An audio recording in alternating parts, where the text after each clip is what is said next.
Welcome everyone to our live stream here on Lichess and Twitch. We have sound, video, chess, everything. Okay, weekly highlight for my stream is this Sunday Simul. Easily my most stressful and favorite stream of the week. We're taking up to 25 players. It's a long Simul, up to 3 hours. So, once we get clear that everything's working, we're going to open the Simul. Mr. Someone on Sound, good to see you. Asterbait, as always. Mr. Coffee, thanks for stopping by. Mr. VIP, welcome. Morales is closing in on 400 games. One of these weeks, it's going to happen. We've got to read the Simul Rules. So I'm going to open the Simul now. Host a Simul. Or hosting, please work. Simul, thank you for working. Is it working? It's working. Mr. Someone on Sound, if you'd be kind enough, Karpov's Yogurt, good to see you. If you'd be kind enough to put the Twitch link, like the old times. Good to see all our supporters and faithful friends and regulars, VIPs, Asterbait, Mirales, Someone on Sound, and Karpov's Yogurt. Guys, please support the stream if necessary. It's not obligatory, but it helps. I loan out, as I said in the chat, I loan out all of my proceeds to deadbeat poker players, so you couldn't really come up with a better charity than that. Why do people never pay me back? Alright. But seriously, on another subject, it's been a busy day. I went to Ketchkamet, played a chess game, came all the way back, and now we're going to do a Simul. My team won. Victorious. We beat Ketchkamet 7.5, 4.5. Pretty nice. We got a little lucky there. I didn't think we were going to win by that big of a margin, so that was good. Alright, we're going to start accepting players after I read the rules here. Ketchkamet, a small city in Hungary that has a very rich chess tradition. My game was a Grandmaster draw. Literally and figuratively, a Grandmaster draw. Alright. But no more talk of that. You gotta take one for the team sometimes. You know, risking is just too much of a loss. I play very conservatively. The last time I went to Ketchkamet and played a Grandmaster was 2 years ago, right after my mom died, or right before my mom died. And I hadn't played in like a year. I had just come back from the United States, and I went to Ketchkamet to play for our team, and I desperately went crazy and tried to beat my friend Lichess with the white pieces. I was like, I'm not going to do that again, you know? Why am I going to go crazy and like lose with white? So, but that year my team sucked, so it like didn't matter. But this year my team actually has a chance. You know, if my team sucks, then I'll just, you know, do crazy stuff. But if we have a chance to like win our division, I'm not going to do anything crazy. All right. But anyway, here's our Simul Rules. I'm International Master William Pascal. This is our weekly Simul. We're playing 25 subscribers on Twitch and Friends. Please follow over at Twitch. Donate and support our efforts if you can, please, via Streamlabs or PayPal. The links are in the Simul description. Thanks, Goiju, for donating 500 bits.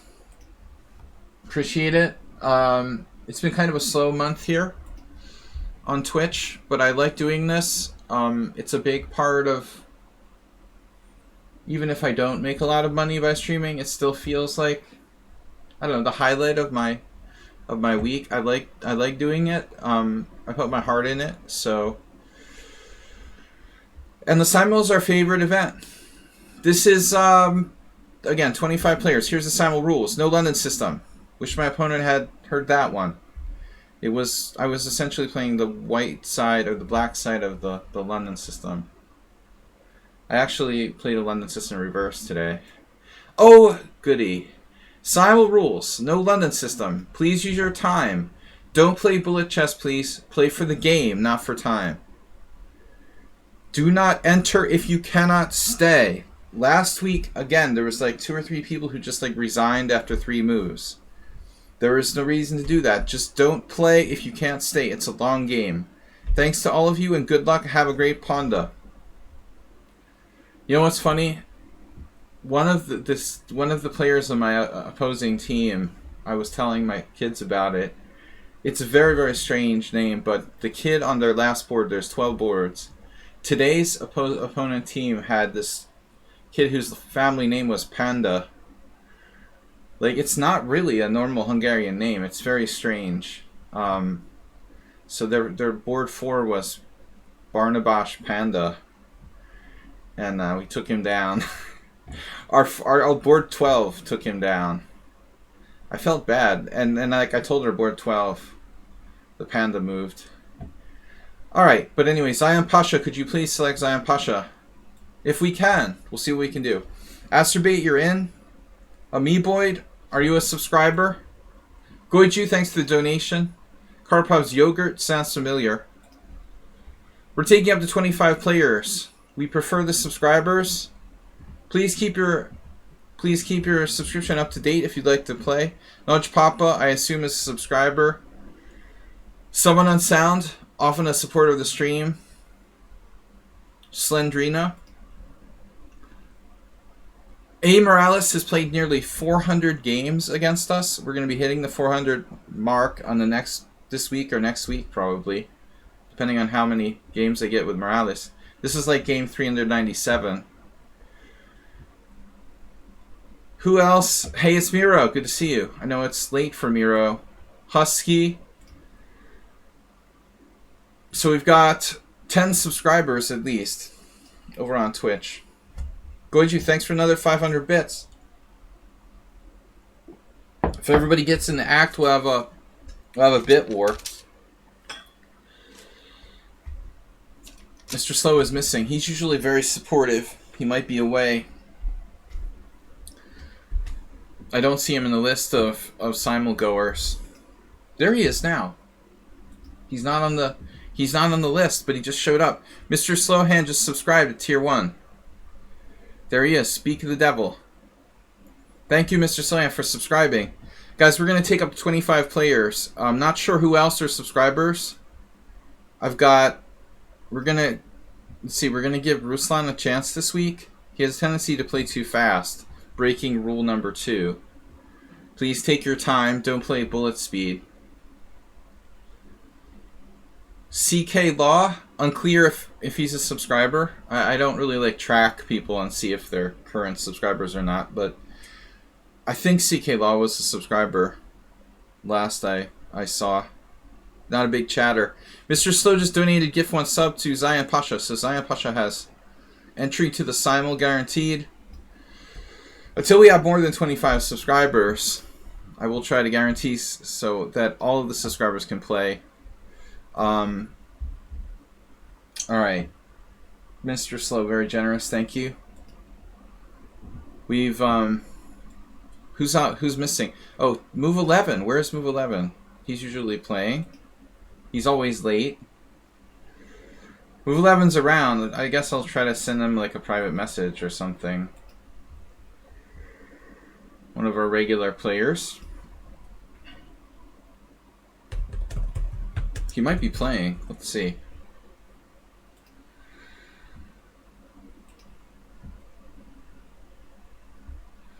Nope. He is not playing. He's not playing a current game. All right. We've got a lot of friends online. I have the maximum 16 friends online. Sean Chess just subscribed to Tier 1. Subscribe for 2 months. 2 months. Edwin Munch. Snuggles the Snail is here. Thanks for being a subscriber. Thanks, Mr. Sohan, for the gift subs. Thanks to Sean Chess for subscribing. Sean Chess. You're not GM Sean, are you? That's a different Sean. That's a different spelling. Read the Sean with an H-A-U-N. Move 11 is in the house, Mr. Slowhand.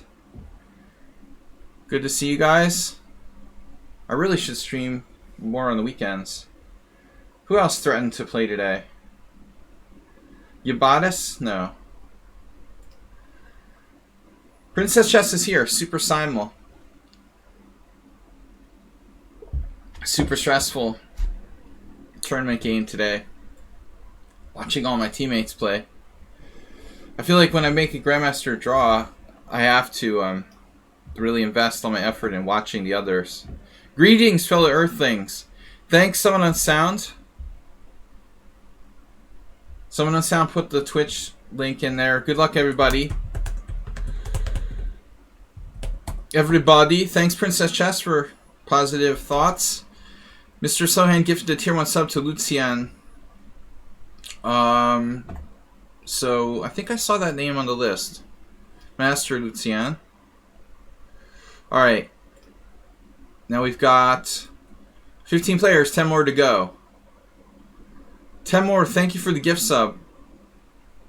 Who else are subscribers? Let me know if you're a subscriber and you're not accepted in the Simul yet.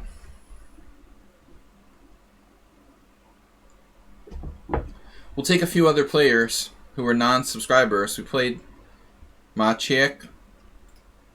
Sorry, my Polish pronunciation is most likely very unprofessional.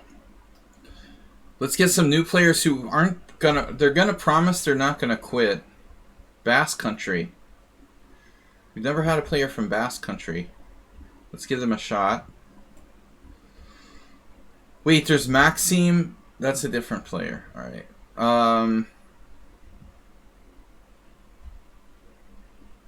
Guys, please support the stream. Don't be shy. Karpov's Yogurt is new. Thanks for joining. Jonathan Kimball. Let's get some more players. I'm just going to randomly take a couple people here. Hanzik.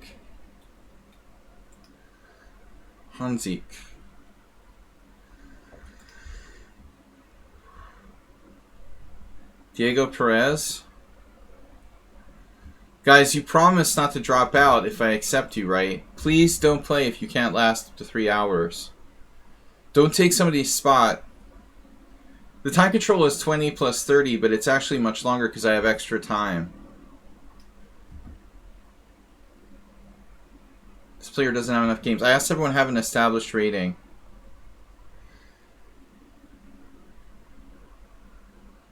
Do you have 100 games? Alright. Who is asking politely? I usually try to pay attention. Maxime is asking. The LOL Wine Elena system. Because it's boring. When do we start? That's my favorite. Why did you move to Hungary? Alright, Maxime.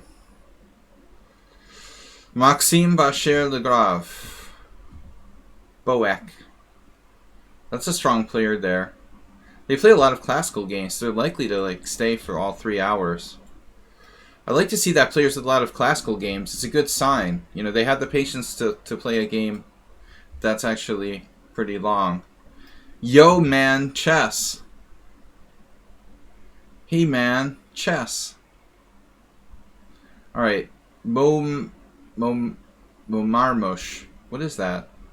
Saudi Arabia. Momarmosh. Alright, Momarmosh. Trebaista. How many players do we have now? 23. Anyone else want to subscribe? Guys, please support my efforts and donate and support the stream. We got 1,000 bits from Goju very generously today. Goju, are you in the list of players? Are you playing? You're in there. Alright. I've got space for 2 more players. It's time to start. Whoa, the guy's 2400 in Blitz and 1200 Classical. 1200 Rapid, 2400 Blitz. That's good. That's normal. Alright, his little brother. Alright, we'll give Yo Manchester. Yo Manchester, you better not drop out. He's played mostly Blitz games. Alright, last call.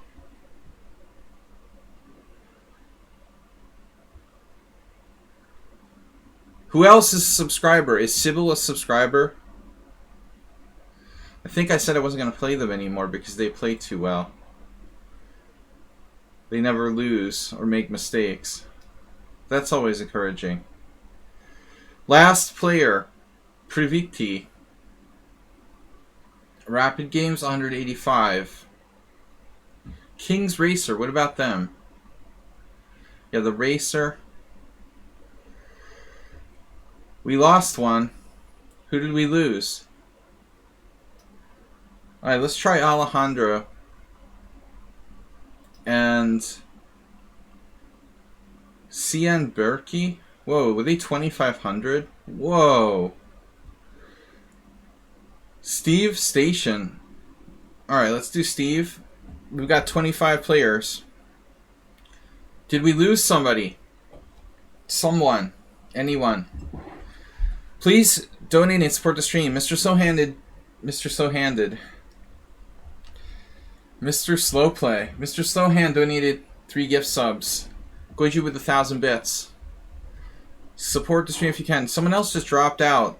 We lost somebody for real now. I'm going to count to 10. If you're not back in 10 seconds, I'm going to take a different player. 10. Zerginator? No. 9, 8, 5, 8, 7, 3, 6, 4. Flavius, I think, left and came back. Alright. That's 25, then. Alright, we're going. We're good. We're gone. We're good. 25 players. At least 3 of them are going to drop out. I'm going to do Zen mode to make it fun. I don't want to know who I'm playing against to start with. Thank you for your kind support. For those of you who did donate to support the stream. We lost one already. Probably. We did for a second and he came back, but you like my counting system? It was approximate. Oh, you're a chess player. You must be good at math. Love that. Actually, not especially. This assumption that chess players have to be good at math. Alright. I like geometry, but general, not a big math fan.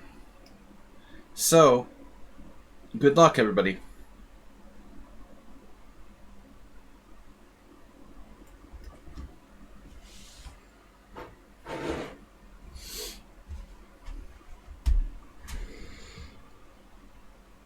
Where did that tile thing originate from? That was his quote with the 2 + 2 = 5? Yeah.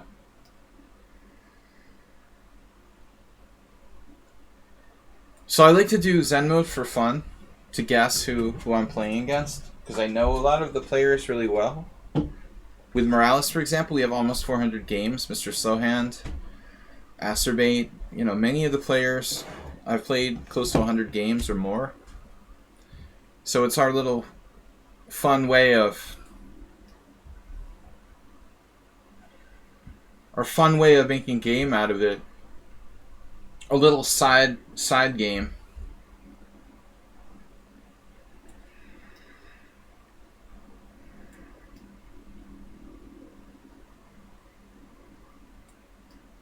Oh, the quote is from his autobiography. It's interesting.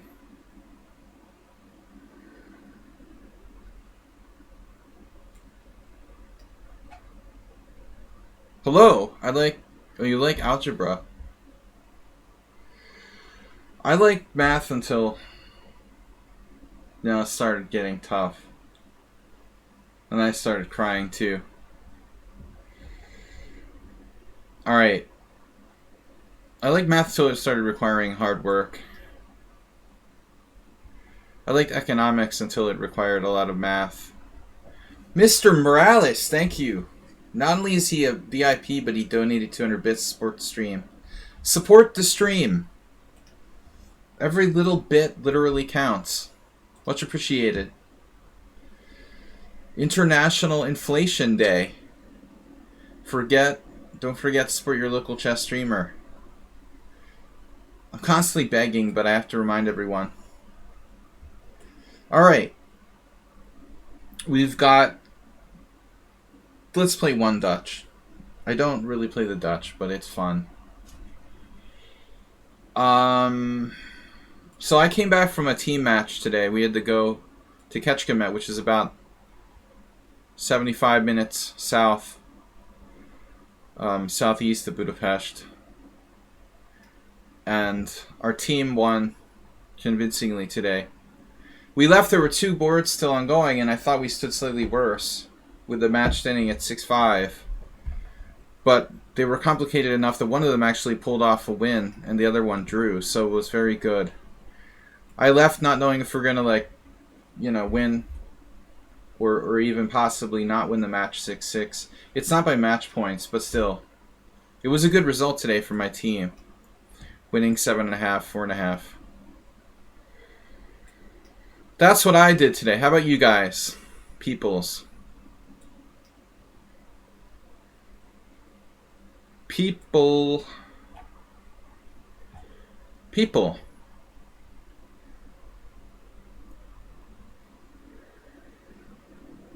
People parts.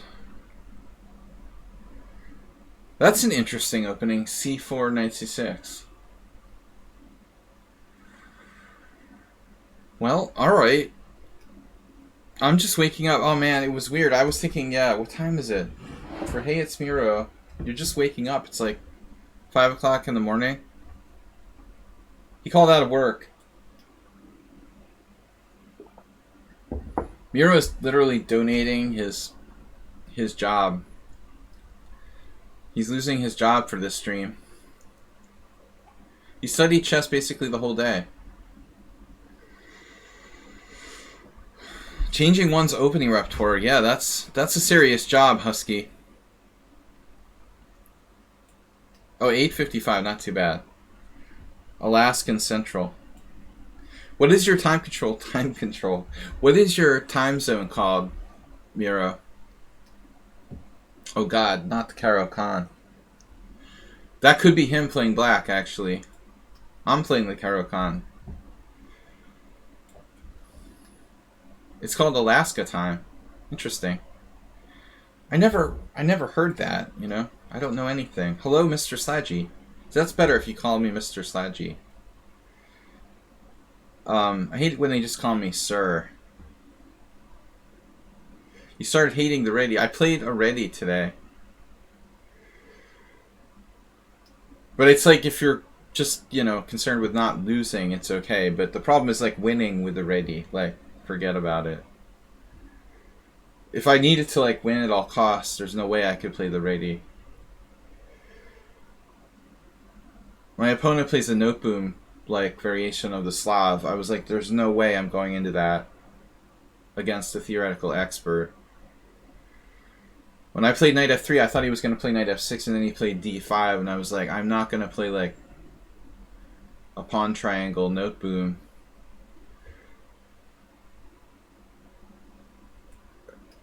Or something very sharp that I don't know.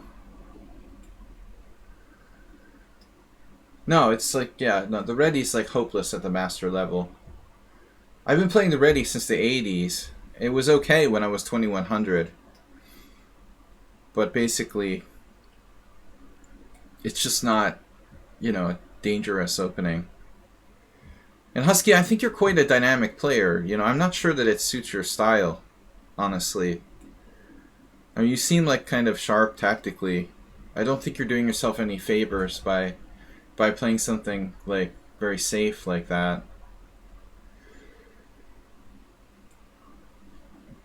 I wonder if this is Acerbate. Would he play e4, knight c6, knight f3? No, the ready's like too safe. Why we cannot play London system? You can play it, but I prefer if people don't because it's boring. I had a reverse London system today. It's like kind of a meme for me. You can play it, but I hate it. It's not. You won't be pelted with rocks or anything. We should do the 25 Londons. I would just quit, man. Why would I do a simul if I had to play 25 Londons? I played the ready. I played the ready today. What does my opponent play? The London system reversed. You know. Whatever, man. The ready against the London system reversed. Like, what do you think the result's gonna be? Two solid players playing a ready against the London system reversed. Do you know that I looked at this line? It's like a very standard ready line. I was looking at it before the simul today.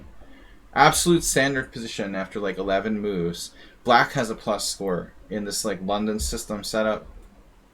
It's not that the London system is bad, it's that it's exceedingly boring, you know? And it's like people play by rote. I try to go against that a little bit. Uh-oh. I know who this is. I bet this is someone on sound. Let's see. I just have a feeling this is someone on sound already. Tranquilizer rating with a party of 48, 46, whatever, I can't see. Thank you, man. What's up, Grandmaster Vita Levente? Covering the Euro Team Championship. Thank you, man. Welcome all the Tranquilizers. Tranquilizer crew. Thank you. He's been covering the Euro very seriously. Euro Team Championship very seriously. And does a good job streaming. Grandmaster Vital Evente. With a raid. The huge raid of 46 players. Massive, guys. Check him out.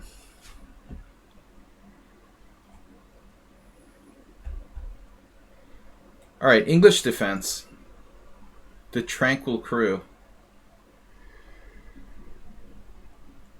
Levente and I go way back. We've been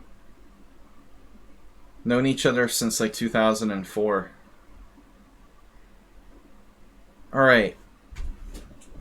Let's see. What are we going to play here? Ooh, it's the same position. Two versions.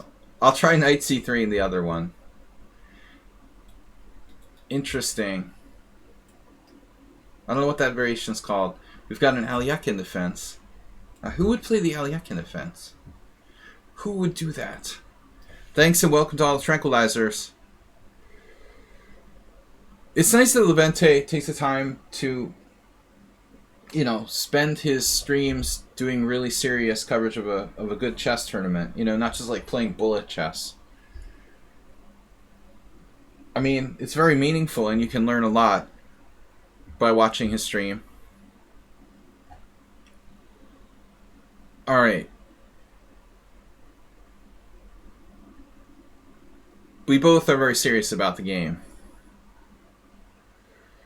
What are we going to play here, friends?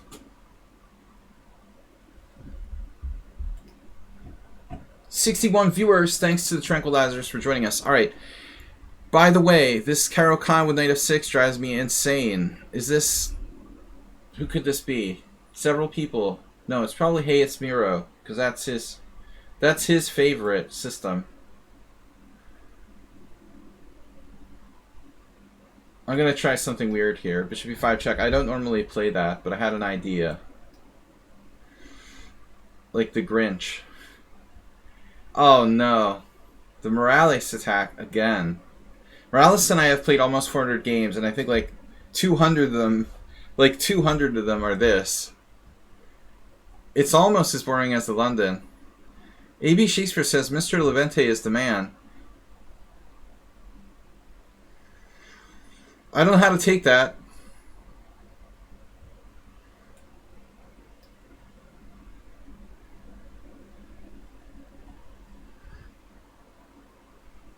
We'll give you some flexibility there. Please take my pawn.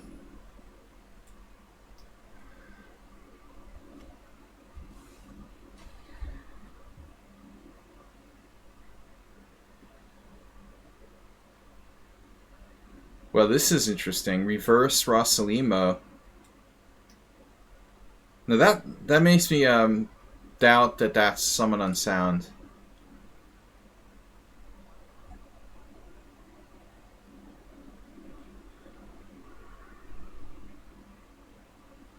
Why don't you play e6 instead of knight c6? It turns to normal lines. Well, that's like if you play g3, man, you know? I mean, what am I going to do? Like, I'm not counting on people playing 3 bishop b5. It never was like the standard move for white there. You know, most people play the closed Sicilian with g3. Morales.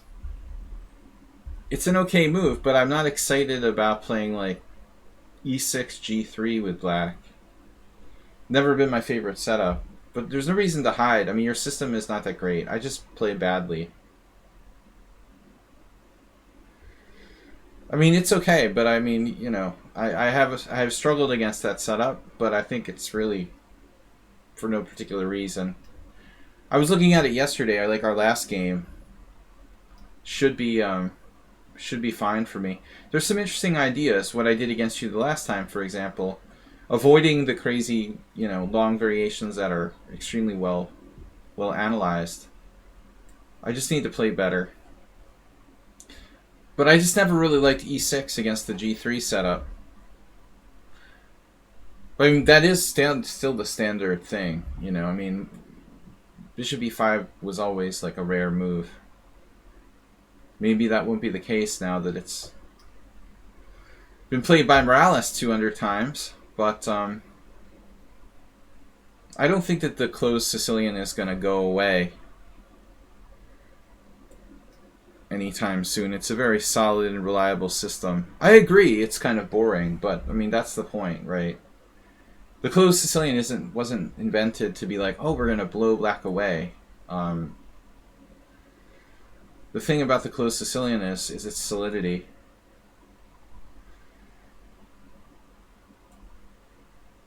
Yeah, someone played d5 against me. It is a good move. I mean, d5 is solid. I just don't play the semi-Tarash.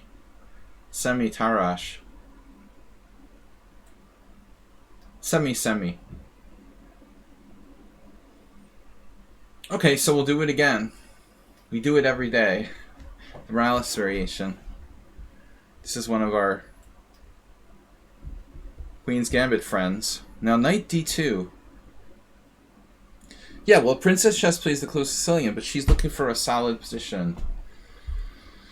Morales is playing it as like an attacking weapon, trying to like crush the opponent's kingside. They're coming from two totally different perspectives, I think. The Grand Prix attack players versus the closed Sicilian players. Kind of a different perspective. So this is weird, man. I mean, first of all, they go like bishop b4.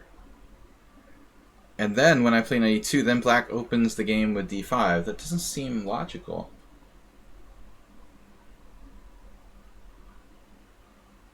Probably not bad, but not... Like, it's apples and oranges time, right? You remember playing closed as attacking back in the day? Really?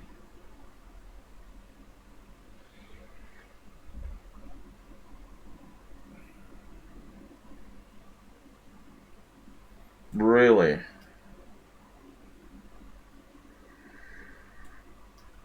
I have no time for closed.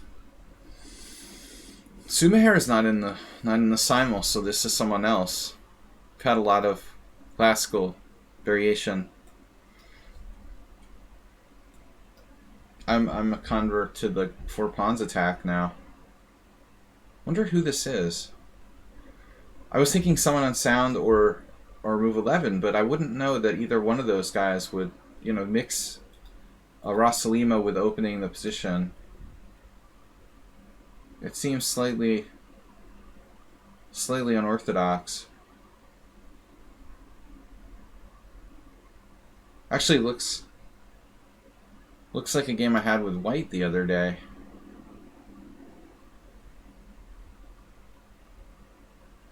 Slightly unsound. Something like that.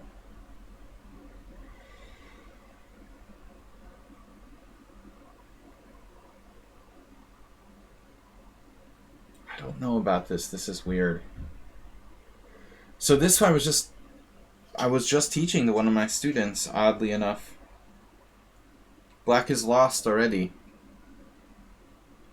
Well, alright. Lost, like, strategically lost, not, like, lost by force. This better not be Karpov's yogurt. Because if Karpov's yogurt stumbled in this position, he's going to be in big trouble.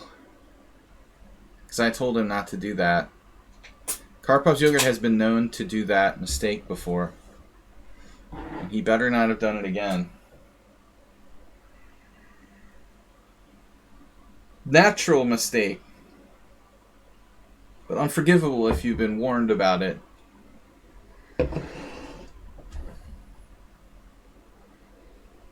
So, let's go back to the old ways there. Pawn takes pawn. I just analyzed the Carlsen game.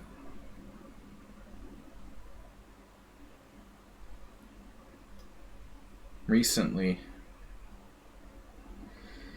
One of the first, literally, I've always tried to avoid analyzing Magnus Carlsen. I hate being like one of those people that gets on the bandwagon. I'm an underdog fan. More or less. Never root for the favorite. I literally, I don't think I've analyzed more than a handful of Magnus's games. His style just never really appealed to me that much. So knight e2 against the King's Indian, interesting. Interesting. Man, I haven't played this in ages. I actually played this with white years ago. Forgot about that. Never really had many over-the-board games. But I was trying to play it in Blitz a lot. I really can't remember getting to play it much, literally. I mean, what happens if you turn it into a Benoni, honestly?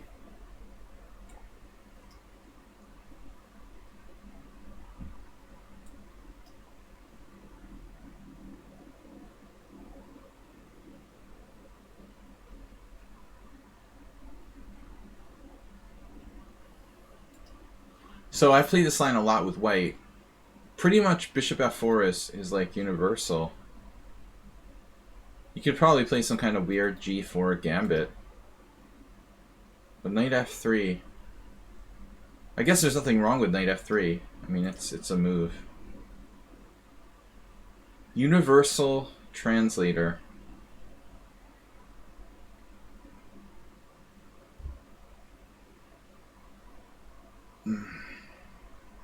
Okay, I'm not a Dutch expert.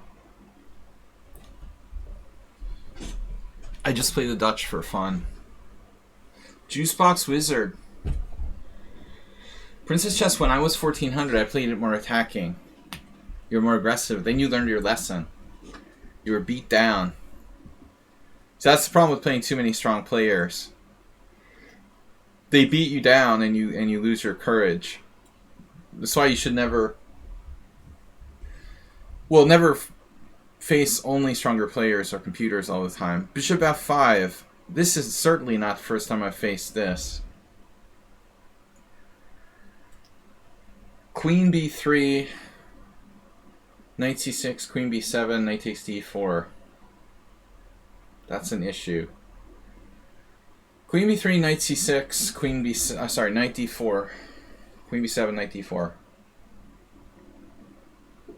That's the problem. Okay, I can play knight f3.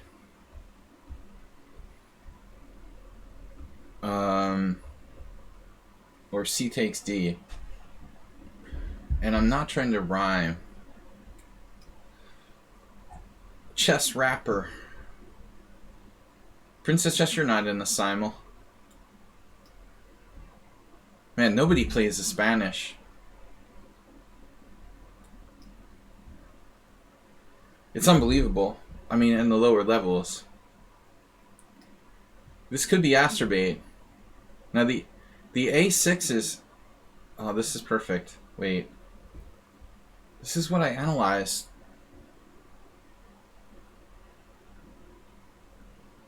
Is this what I analyzed? Yeah, normally bishop takes d7. But Magnus has this awesome game against the Palmiachi, actually. With bishop e2. You might be under fake name. Princess Chess, you wouldn't do a sneaky thing like that, would you? Are you secretly Sybil? Sybil the Merle Dixon? What am I doing here? This is standard stuff. Right. B5. Could play a Benko. Speaking of Princess Chess. Could play a Benko here.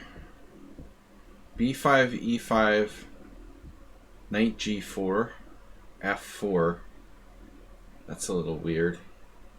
Then I have D6. No, I mean, it's normal to play D6 here. Alright, Morales. Imagine that it's Morales again. We played this 100 times. I'm willing to keep doing it, though. First thing I thought was to play the very first line you told me not to play in our lesson this week. Oh. It's going great. Oh, shit. Somebody played the G5 Gambit against me. Now, I actually told some people about this.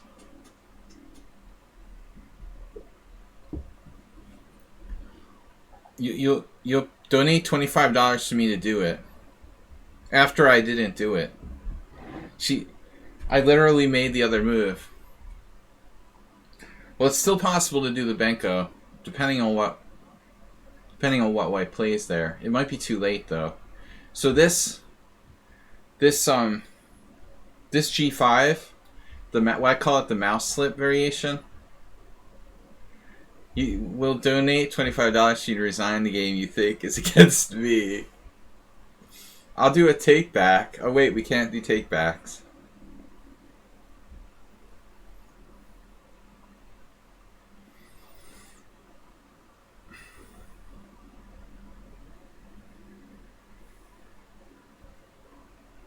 I don't think I'm going to be able to make good on any of these $25 donations. The mouse slip variation was played by Grandmaster Shanisha Drazic, who plays a lot of really, really weird, sort of gay, dubious, trashy openings to stay out of book. Not too many strong players would be willing to risk this. I didn't really look at it deeply. I mean, I thought about playing it jokingly, but I don't think it's sound. But that doesn't mean that it's easy for white to, like, respond to it. I don't know. Actually, I don't know what the best, antidote is.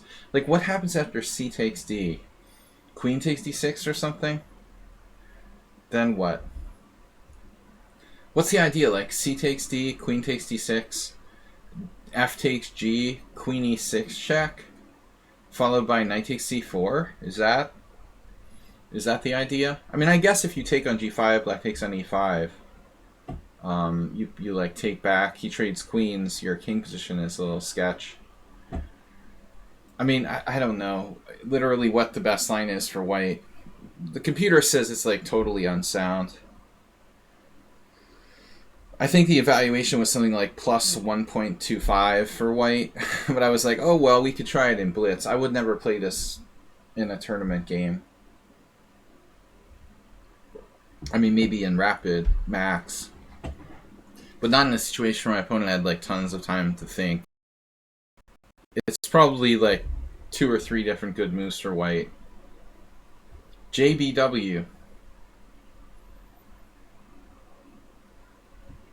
That sounds familiar. He's JBW and you're SUS. So, I don't know. Why would someone know to play this against me when I've mentioned this? Just developing with like knight c3. Takes on f4. I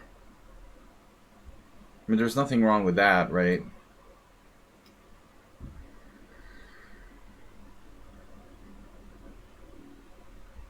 Speaking of development,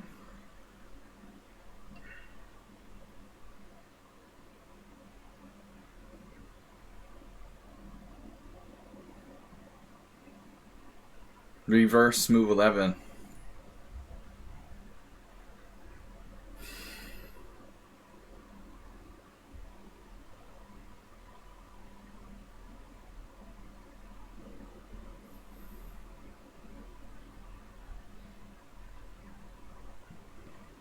I had a very similar game the other day, but I don't think I broke in the center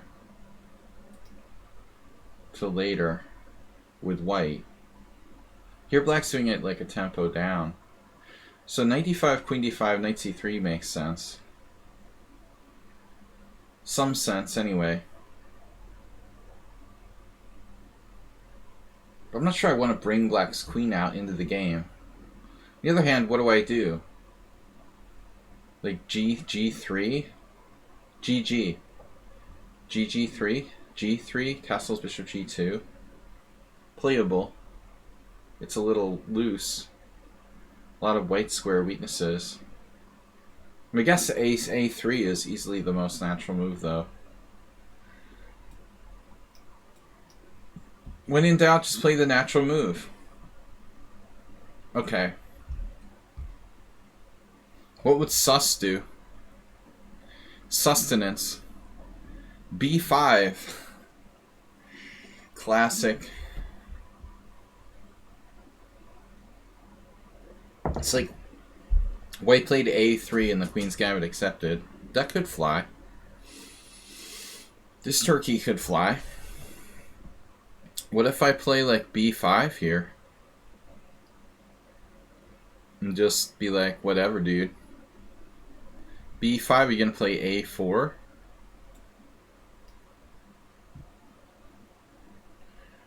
Alright, we're gonna try to make this work.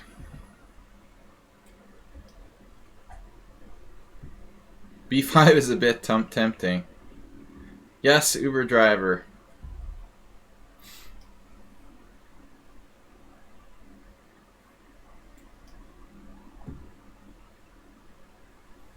Princess Chess donates $25 only after it's impossible to play the Banco. Now B5 is just like knight takes B5. I thought I saw someone do that. I think Jay Bonin or somebody. But I just wasn't sure what was going on after E5. B5, E5, knight G4. You know, but I kind of forgot I could play B5, E5, knight E8, maybe. Maybe that's simple and okay. I don't have to put my knight, I could put it on E8. Anyway, it's neither here nor there. I can't do B5 here, it just loses a pawn. So that option is out the window. The $25 donation is not an option. You're not responsible for delays. The Vienna game, nice. Acerbate. How does he do it? How does he do it? Uber driver, thanks, man. 500 bits from Uber driver, who's not in the Simul, or is he? See, this is again one of those situations where Uber driver shows up, move 11 shows up, and Simul, that mysterious account, shows up too. Uber's not playing with his Uber driver account, but Simul's here. You know, maybe you have like a secret second personality. That was the story with Simul. Was it Simul? No, this was someone else. Wait, was the woman with 500 personalities? Were you the woman with like 5 different personalities? Wait, is that the story? The multiple personality disorder? Maybe you're like playing in a Simul and don't even know it, Uber driver. Because your other personalities are just separated by this wall in your psyche. Maybe you're like Dr. Jekyll and Mr. Hyde.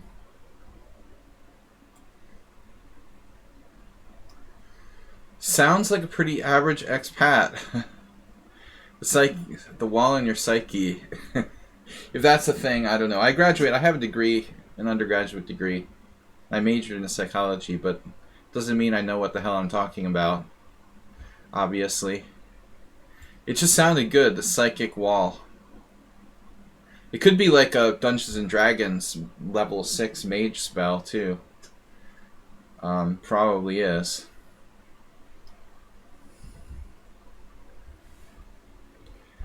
But anyway, we're going to try to make this work.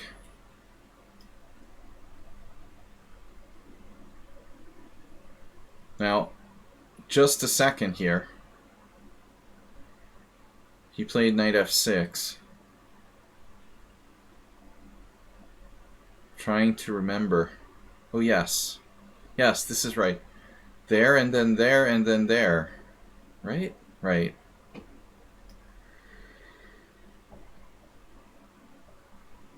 Another Caro-Kann. I'm not looking. Yeah, this is Flavius. I saw it. I swear I didn't look at the last one. I left the Zen mode off for a second. I saw this as Flavius. But anyway, I couldn't guess people I don't know, so. This one didn't spoil anything. We're going to keep it on Zen mode till I get down to around 90 minutes. And try to keep the guessing. Flavius is Flavio. Take the pawn. Yeah, I hate knight c3, pawn takes pawn, knight takes e4, knight f6. It's driving me crazy. I don't know how to play against that knight f6 variation, to be honest with you. I never really played that line anyway, so I'll take the pawn. Yeah, no, something is wrong about... This is not a Queen's Gambit accepted. It was like, you know, it wasn't really a Queen's Gambit accepted. It was d4, d5, c4, e6, a3. So, call it what you will. But Queen's Gambit accepted, it is not.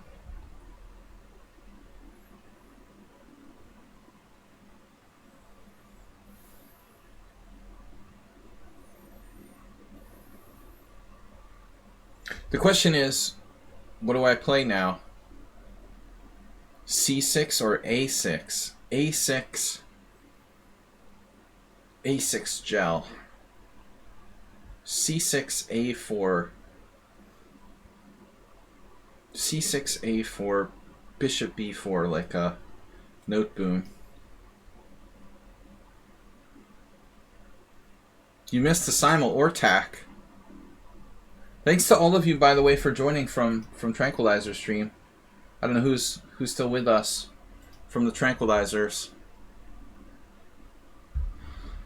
How many Tranquilizers does it take?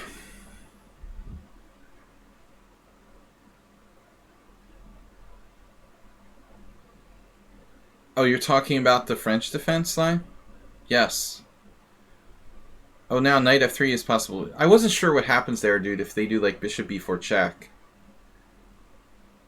Yeah, I know, but what do you do after bishop b4 check, Uber driver? I don't really know about that. I mean, I've played the e3 Queen's Gambit accepted a lot with white. I don't remember that happening. Yeah, I've played this a few times. The f4 is kind of a rare move. Now bishop e7. So, Wesley.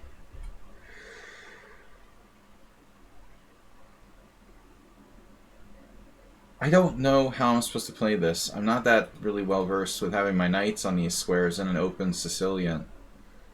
I don't play any variations with black like the Khan where my knights get on that square.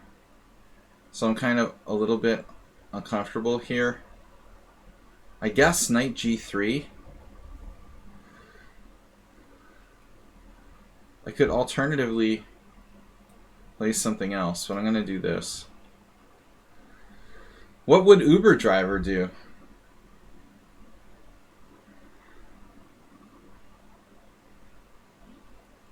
I don't even know what this is called. Nils just subscribed. What's up, Nils? You mentioned you don't like the ready suits your play style. Well, right. You can play... Yeah, I mean, honestly, the Catalan's not that sharp. I mean, I don't know you really that deeply, Husky. You seemed kind of sharp to me. I guess you should play the sharpest possible Queen's Gambit lines. I mean, would be my guess. If you want to play d4. Catalan's better than the ready, but it is basically like solid and positional.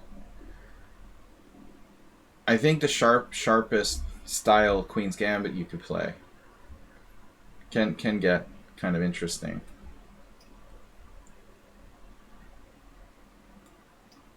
What's up, Nils? My opponent offered draw. Of course they did. I offer you a resign. Now a4.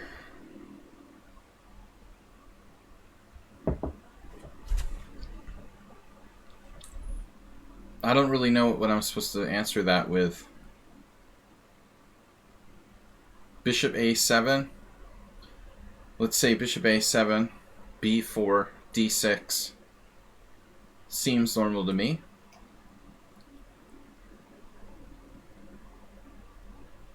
Wubu. d5. Now we're Magnus territory. The Magnus system. Okay, so I'm playing the Benoni, and I don't know this variation, so we're gonna have to fly by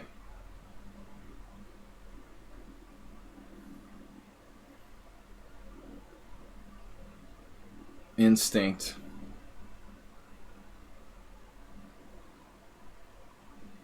I know that h5 has to be a move around here. Miro loves his bishop a6. Like, literally the last time I played the Benoni was in, like, 2007. Well, probably, like, 2009. Against Sabo Christian. Like, I've only played the Benoni in, like, 2 games? 1 game?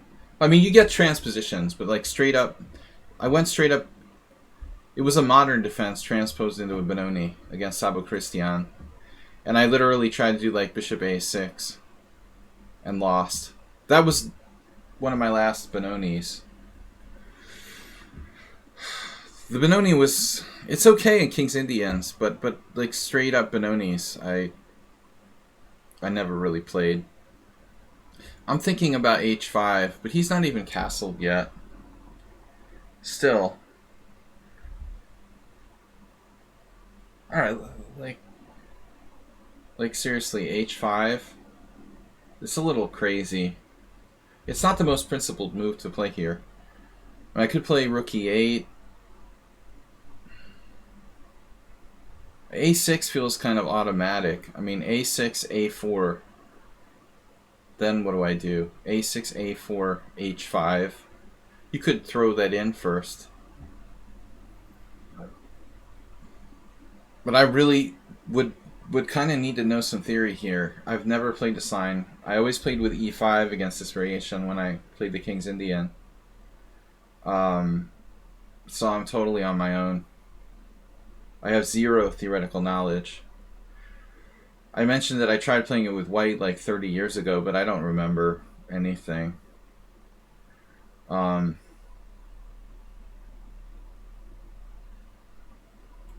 The options seem to be pretty limited. h5, a6, rook e8. Alright, we're going to do this. Delver, welcome.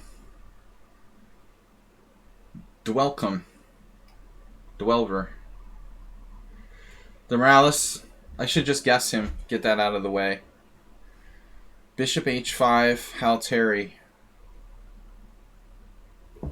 Variation. Man, I remember Foigle getting just murdering someone. I think it was Foigle versus Feingold, if I remember correctly,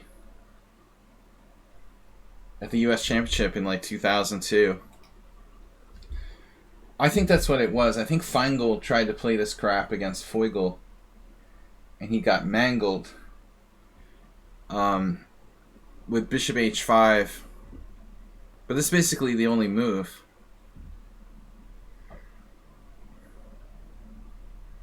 H3, not afraid of that. It actually looks familiar. So I'm thinking this is Mr. Slow.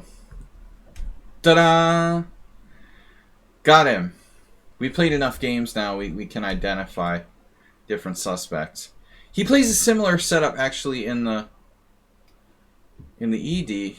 Aliakim, no? Here I'll never guess who you are.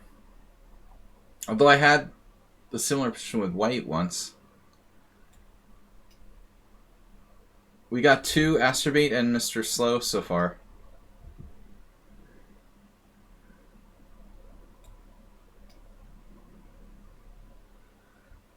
Bishop b4 check, main line. Bishop d2, queen d2. You never worry about d takes e3. Oh, interesting.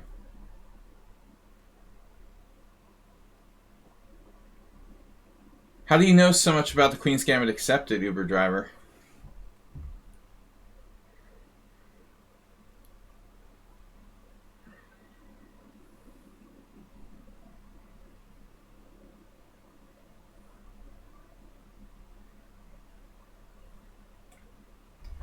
Kind of weird King's Indian move order. Alright, so now what? Very strange position. With that bishop out on f5 early. Queen b3. I mean, I feel like we had this once before. It's a lot like a queen pawn game. Some weird... It is a queen pawn game, right? No, this is a Caro-Kann. It's a lot like a queen pawn game. Queen b3.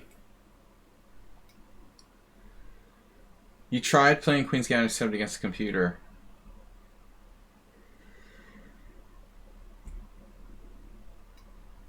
Just don't play against computers. I gave that up 15 years ago. Never looked back since.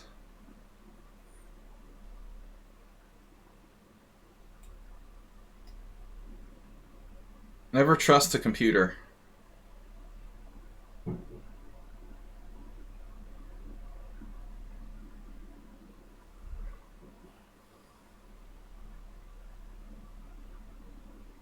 I don't know, is this move 11? Wow, it is. I'm honestly really surprised. I didn't think you would play d5.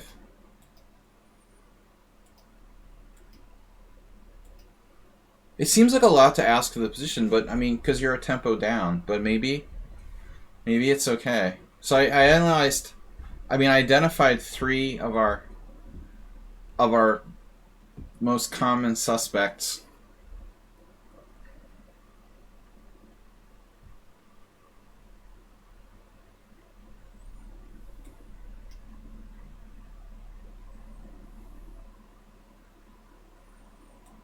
The 3 amigos have been identified.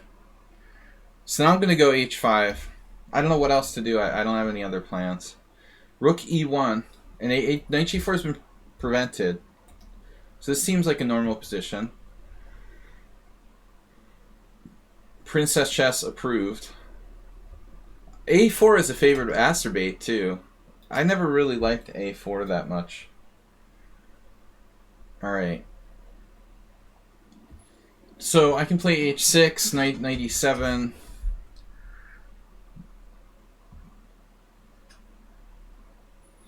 Knight e7, d4, knight g6.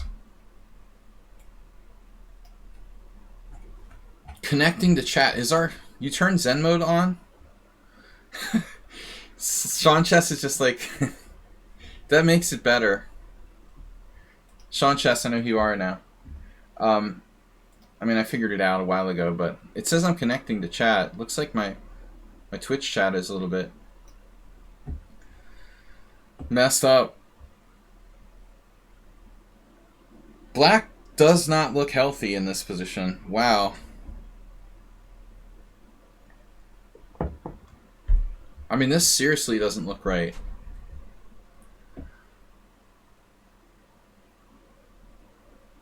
But I just can't quite blow him away. I mean, on knight g5, he has to play knight h6, which is looking really ill. But it's kind of like an Evans. He can play that. It doesn't look like there's any way to put black away there. Oh no. Wants to play bishop takes f7. Billy Collins. I like how people like act like he was some kind of good blitz hustler or something. He's extremely weak. Funny guy, but he was never a serious player. It's just his personality makes people think he's like a real hustler or something. He was never even a legitimate hustler. He was like a pseudo hustler.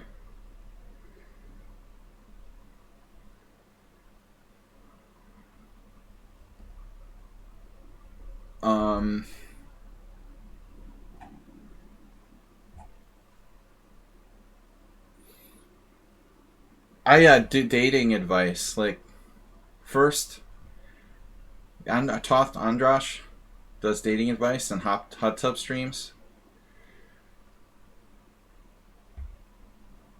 It's not the only thing it's gonna get up, but the first dating advice for chess players is don't tell them that you play chess. You know, this is the one and only piece of dating advice that chess players know and need to know that I can give you. If you go on a date, if you ever actually go on a date, don't ever tell them that you play chess. Not on the first date, anyway. Like, that's all I can say. Magnus. But Magnus says doesn't have a dad bod. You know.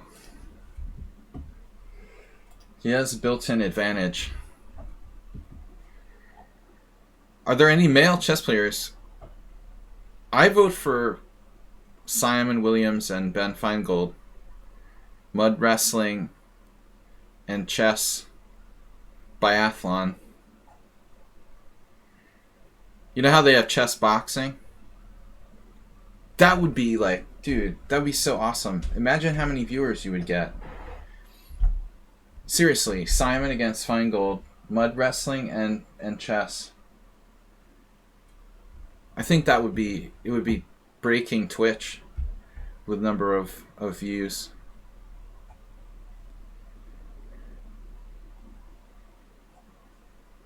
Anyway, we're going to try to concentrate. I'm tempted to play knight g5 to get a facehugger. What about knight g5, knight h6, bishop takes f7, check there? Does that work? Knight g5, knight h6, bishop f7, check, knight f7, knight e6. That's like the alien hive queen. If we're going to continue with the sci-fi, you know, references. Knight g5, knight h6, bishop f7 check, knight f7, knight e6, threatening c7, and this is bullshit. I mean, I don't believe this is going to work. But I have to find a way to get my pieces developed. Another interesting possibility is bishop g5. I don't know what that does, though. You know, black could play queen d7. So the problem is I don't know what to play. I mean, a4 or something? We could easily transpose to, like, an Archangelsk or something. If I make, you know, a non-critical move here. Pawn takes pawn might be a good move, actually. It looks kind of lame, though. Pawn takes pawn. I mean, pawn takes pawn, what does it do? Gosh, I don't know what to do. This is really annoying. Agnes Karajewski. What? Youngest over 2,700.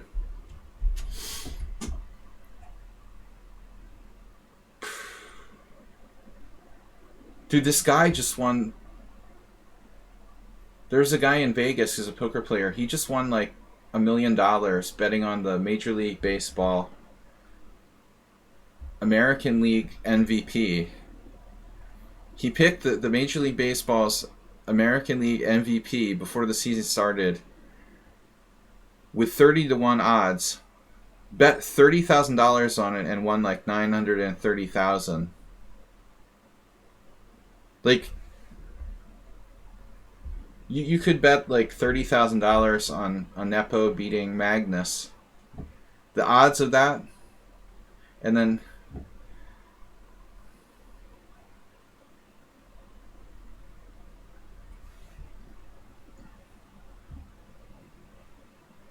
I don't know what to do here. I'm like totally perplexed, and I'm like wasting all my time. What about Bishop D5? Bishop D5, knight E7. Pawn takes pawn. Bishop D5, knight E7, pawn takes pawn. Or knight F6, whatever. Pawn takes pawn. Knight takes, pawn takes D5, knight takes. Yeah, I don't know what to make of this. This is so weird. Knight D2, I could sack a pawn. But like, where am I going? So I'm freaking confused, man. I literally don't know what to do. This position is breaking my mind.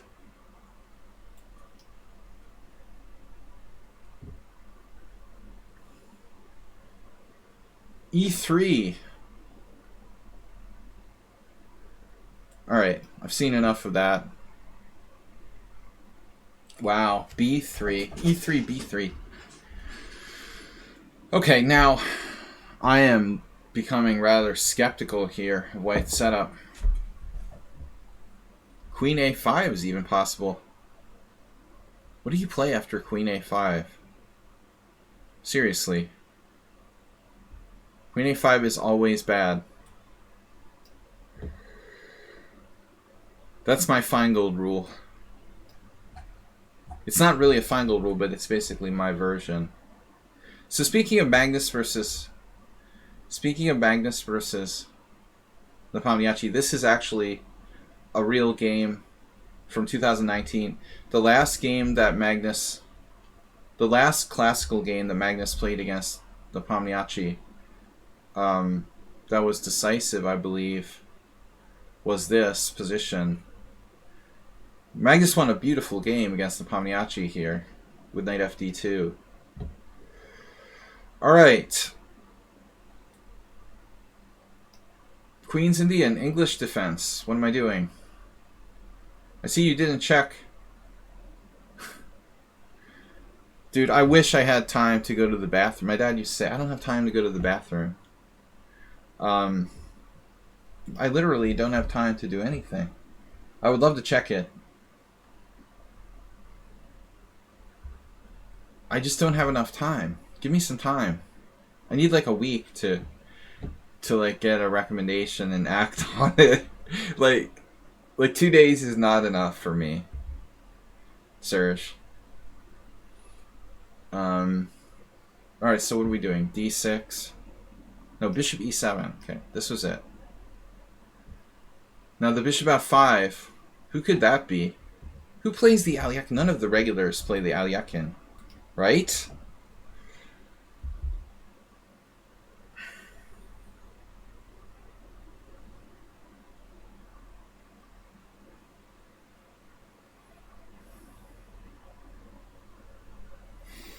Knight F3. G4 is the point. Whatever. Knight F3, G4, Knight H4. That's like the chess Twilight Zone. Yeah, I don't know. I mean, at this point I could take on G5, let him take on E5, take with my knight on D1, not lose my right to castle. But it still looks like black would have some comp. So it's hard to find a waiting move here.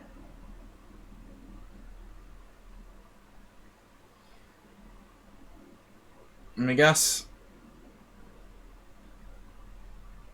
I mean, I don't know.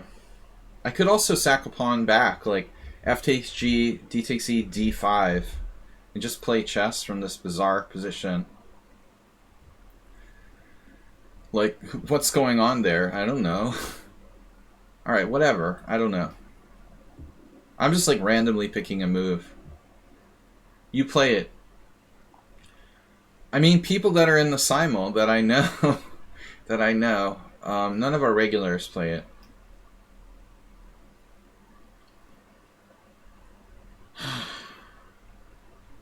I can't play knight f3 here. It's like a forced draw. Unless you want to try bishop e5, maybe. The Acer mate.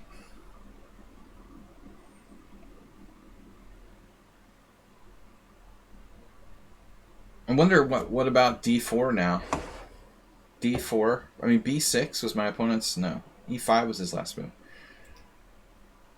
If I played d4, I mean, the knight c6 looks like a stupid square for his knight, honestly. Like, knight c6. What are you going to do? Put your knight on c6 and then what? So, like, d4, pawn takes pawn, queen takes d4, knight c6. Like, that knight on c6 is really stupidly placed.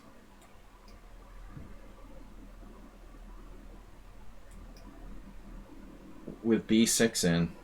The black surrendered. Come out with your hands up.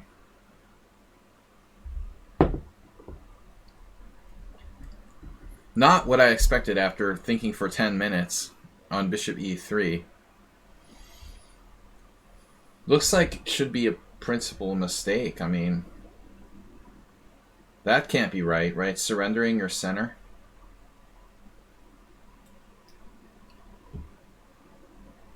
Bishop g5. I mean, it's similar to the like same-ish variation, which I play myself with white. Similar but different. Just not that many options for black. Getting out of the pin is highly recommended. Queen a5.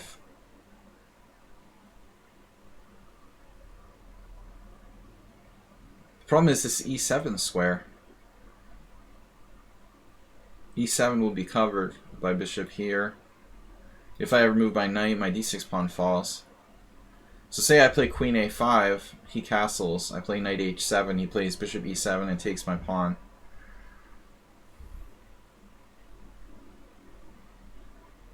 So I don't know what I'm supposed to do. What else is new? Knight d7. Okay. Rook e8. These are my options.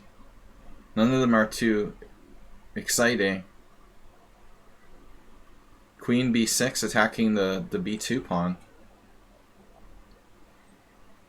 Like, the queen b6 is never a good move in the Benoni.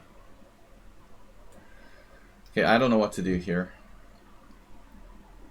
This is our very attentive student.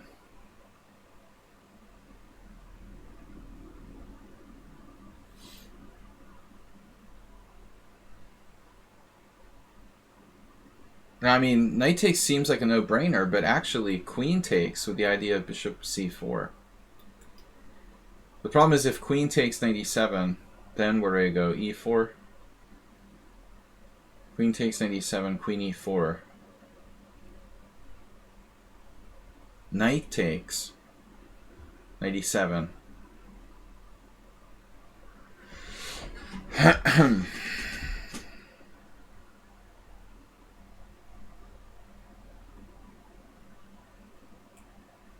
Actually, I probably played the wrong move here.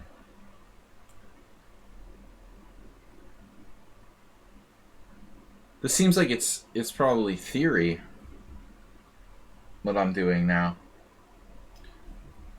Man, I feel like I've been here before. Now b4, okay.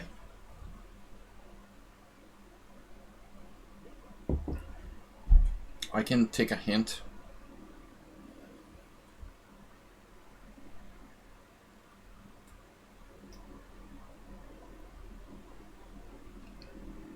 Play c5.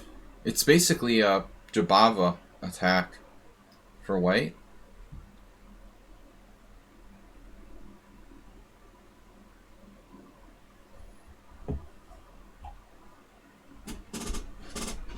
The knight g5, knight h6, queen h5.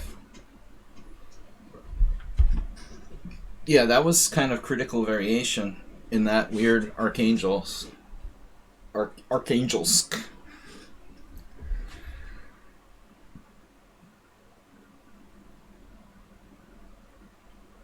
So now what do I do? d3, knight takes d5 seems like the normal move, theoretically. Knight d5, bishop d5, castles.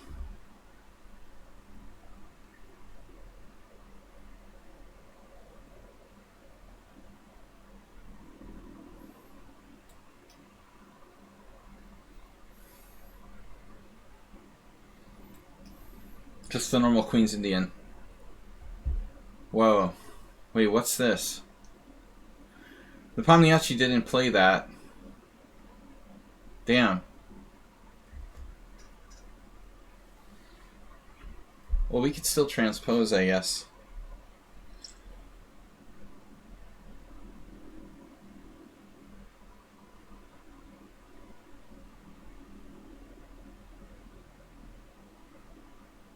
Who is this? Like a Najdorf expert? Is anybody in the house here a Najdorf expert with black? Or am I just playing like someone's opening book?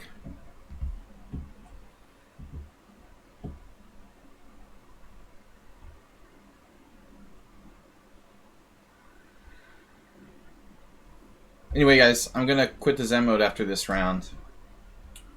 So I was thinking c4. Normal idea. Yep. Mr. Slow. Wait. Knight c6, is that right? Seems right.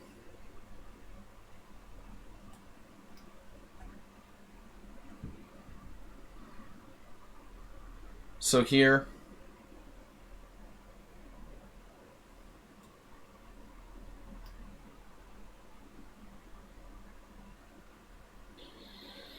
Now, I mean, somebody was joking, Uber driver was joking about bishop takes f7 check, but I mean, we're getting closer to legitimate possibilities. Theoretical experts recommend. Now, I know that was move 11. Who's playing the white side of this? Knight e2, King's Indian. Can I see the list of players, please? I don't think anyone among us, yeah, it's like among us, is known to play the knight on ge2, King's Indian. I mean, I could guess someone random.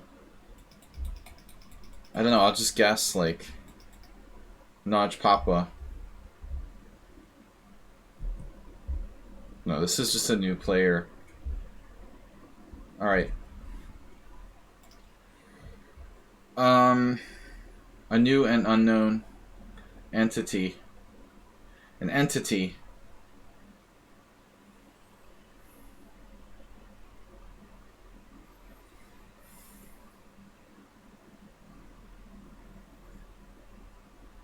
Entities. Queen c7, I'm like religiously against that move. I could play Queen e8. I've never done it in the Benoni, but I guess anything's possible. Man, white took forever on this game. I mean, who is this? This is just some random player, right? A me-boy? Where have you been? Where's the time been going? How do we have so much time left there? Faktisk just subscribed. Thanks for subscribing. I don't understand how Amiiboid only used 4 minutes and like all my time is gone. But this board hasn't been up in like 8 years. What's going on there? It's really strange. I played G6 against Morales, but it's supposed to be not that good. The Prime sub, thank you.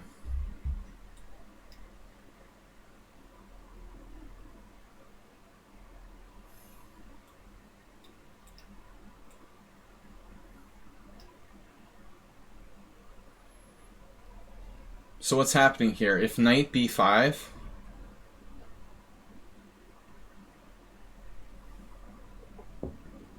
Got the Prime for Wheel of Time. Oh, how is it? Like, I haven't watched it. I know a bunch of people who are interested, and I've never read the book. But I have some friends who are sci-fi fans, and they were kind of excited about something, and I almost watched it yesterday. But I don't know anything about the book or the story, so it's an interesting question. Don't spoiler me. Just curious if you watched it. Is that the right move? Right, so we're going to try this bishop e5 because there's no other chance. Yeah, this is crazy. Black is crazy, like Tony the Tiger. Full-on Tony the Tiger style, I would say.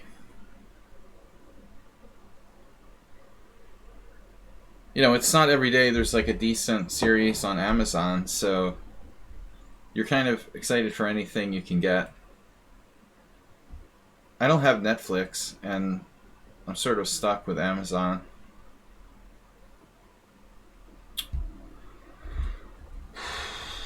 There hasn't been much interesting stuff to watch of the sci-fi genre lately, so... Well, it's not sci-fi, I mean, it's fantasy, I know, but whatever. Yesterday I tried to explain to my, like, 11-year-old son the difference between fantasy and sci-fi, and I realized that it's kind of hard to explain. Yeah, Dune. So you like it? Where is Dune? It's like on Netflix or something? Well, that's not a series. What is it? A movie? Where was Dune? The Draw, of course.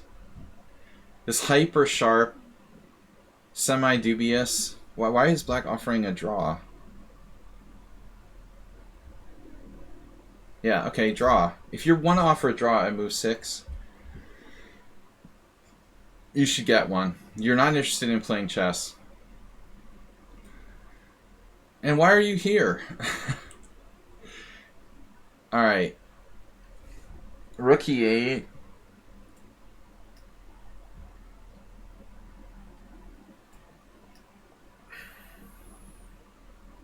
I don't mind paring it down a little bit. I mean, I've got a lot of opponents, so... Dune is... I know what Dune is. I'm just saying, I was curious what the recent production was with it. Dune has been around since I was a little kid. I mean, I remember seeing the book in the bookstore when I was like 8 years old. But I mean, I just never got into it. The draw guy is a genius. Yeah, you just wait until I'm annoyed and offer a draw.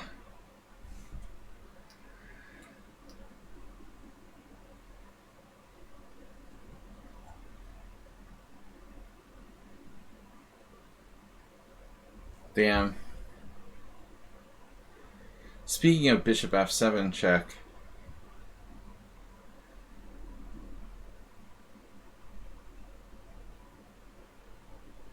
Someone doesn't want to see knight b5. They're like, no knight b5.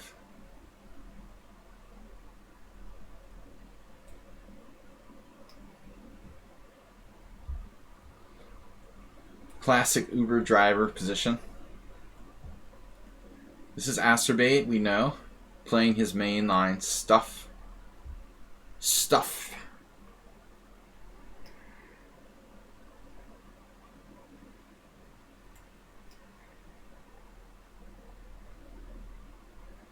Man, White's playing Blitz. Don't play Blitz, guys. I'm gonna stop trying to guess here. I don't have enough time. But I mean, isn't Knight H4 theory? Or am I just losing my mind? I was very concerned about Knight H4 here. I guess it's not a big deal, though. I mean, I could take it and play like H6 and G5 or something. I guess I just take it. But it seems like a reasonable move for White. Anyway. I can't do the guessing game, guys. We're too low on time at this point. So I've got to play. First I waste all my time with this stupid guessing game. Then I start playing chess. I have a bad score of this variation. Historically with black. I guess I can play bishop e7 though. Looks kind of insipid. You're just gonna blow it all up.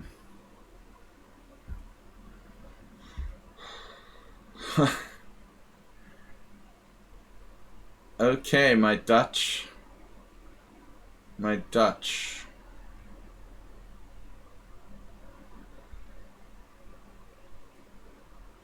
Let's make some weaknesses. I don't know what I'm supposed to do here, honestly. Whatever. Well, that's Slendrina. They're up to 18 minutes. How much time did we start with? Of course.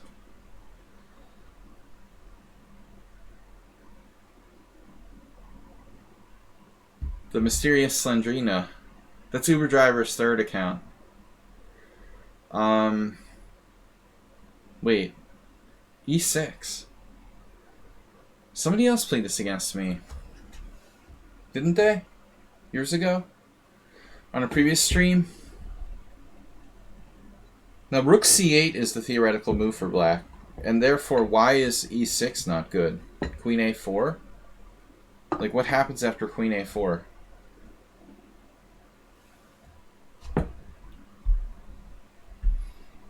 Queen A4 looks so sort of stupid and primitive.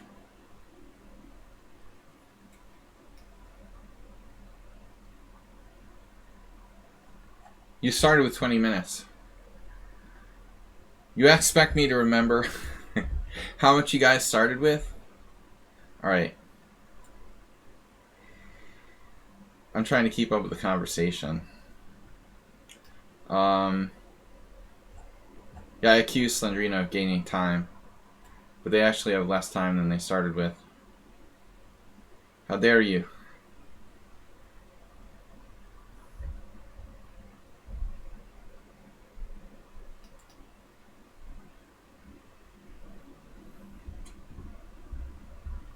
Okay, so Knight B4 is a thing.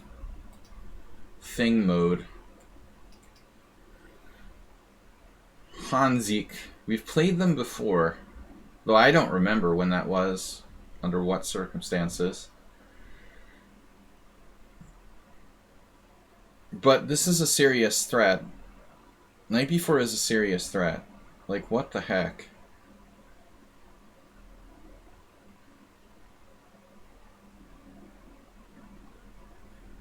Maybe it's time for bishop D3? Seriously? You know, giving the pawn back?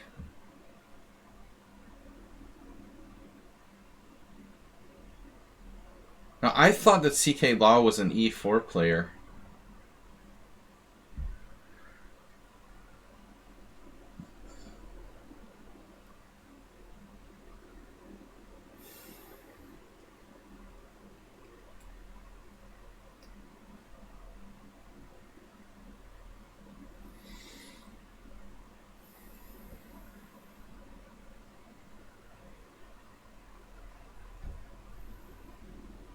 D5 is possible. But is it good? Possible is not good enough. You have to be good too. A4 is a distinct possibility in these types of positions as well. These types.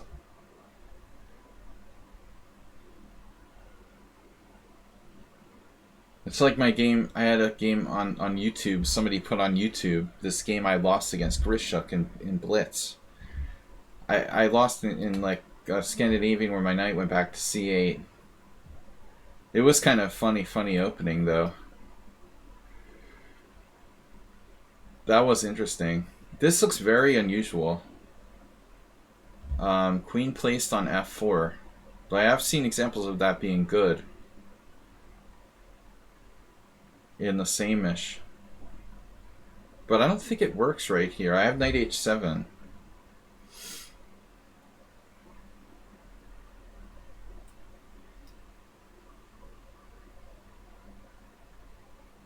This is probably like mainline theory for this variation.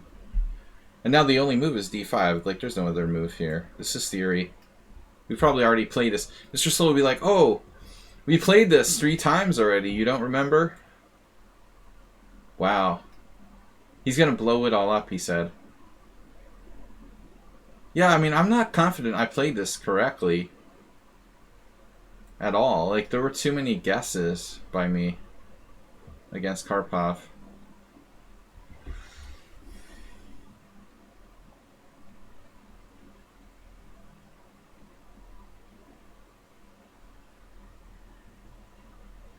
Too much guesswork. A6 check. Am I supposed to play that? Is that right? Isn't that right? The Chom variation? Rest in peace, Ishvan.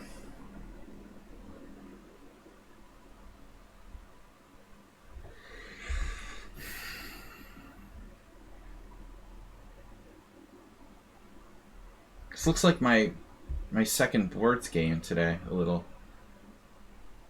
My teammate on the second board was playing a kind of con Sicilian next to me today.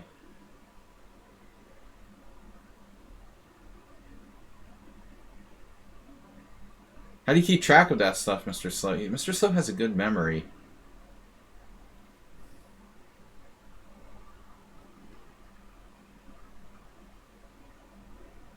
Wow, Phil Hellmuth with another single WSOP.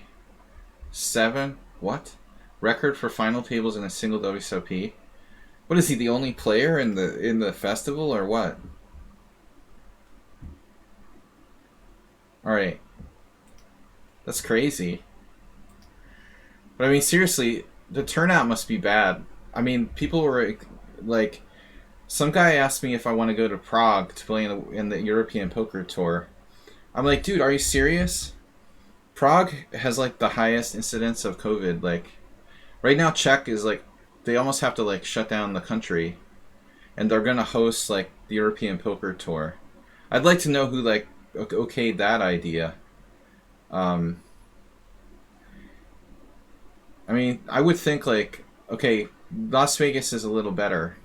The incidents are percentage of people who are vaccinated in US may be a little higher, but also I don't want to like go and play poker where it's like mandatory to wear masks for like 12 hours.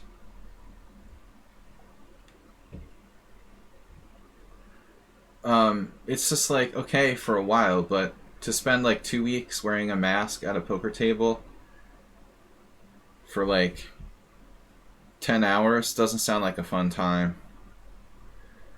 I'm just like, no way. Maybe someday COVID will end. Can I play D3? What about E4? No. I need to make a move. Let's do B4.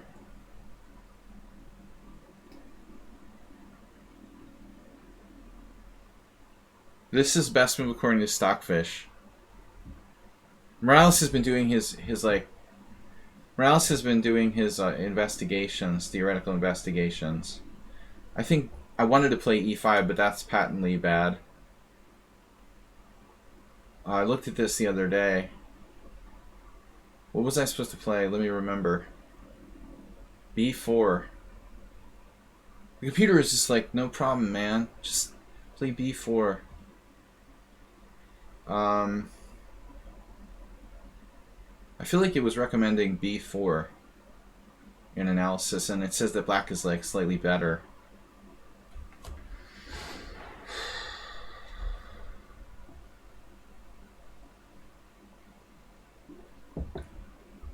Sean Chess is now Sean Poker.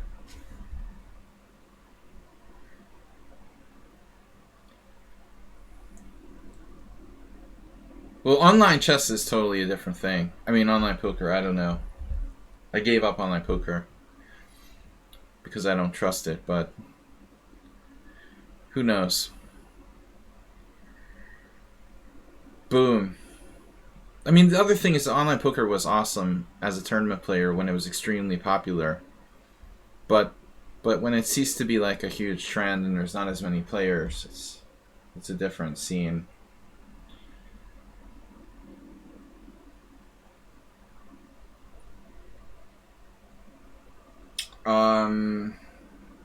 Yeah, what do I do? I'm supposed to just castle. I'm sure that's what the engine would say. You just castle. What are you afraid of? Stupid human. Alright.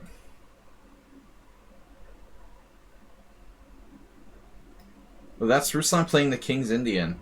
I don't remember him playing King's Indian. I'm gonna go for it. My other teammate had this like nightmare game where he had like a perfect opening against an IQP, and he let his opponent's IQP like storm down the board and kill him in like a series of 3 moves. The guy has like an IQP sitting on D4. He's slightly worse with white. And next thing I look over, it's on D5. Then I like turn away and come back and it's like on D6. And then I like go away for another 5 minutes, come back and it's on D7. Like, you gotta be kidding me. That's what you do. That's respect for Nimzovich. Blockading the isolated queen pawn. Nice job with your blockade. It literally like killed him like directly. D4, D5, D6, D7. I was like, oh my god, this isn't happening.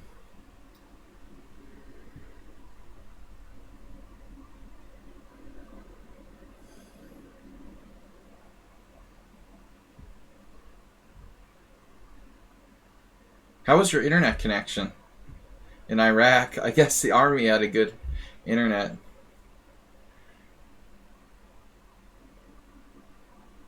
Yeah, 10 years ago was...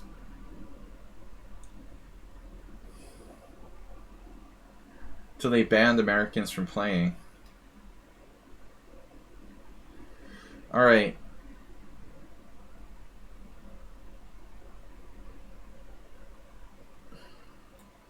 That's when I unofficially became a Hungarian. Here we go, Mr. Slow. The same variation for the 20th time. I'll be like, oh, I never played this position before.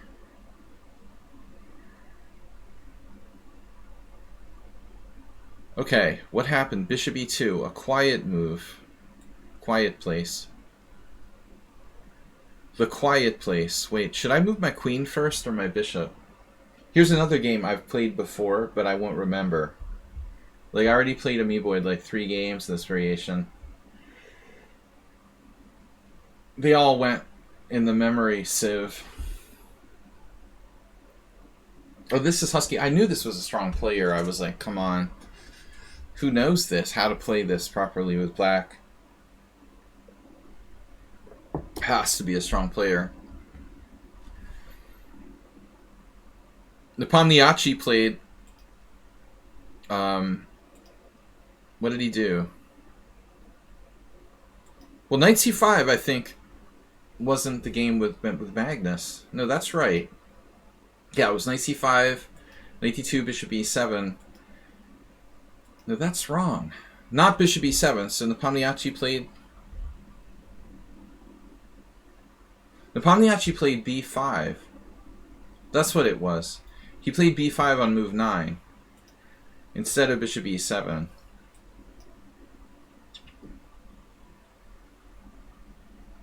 Masturbate taking on e4. Wait, you're not supposed to do that. Are you? What did I do here? Wait, I'm confused. Again. For the umpteenth time.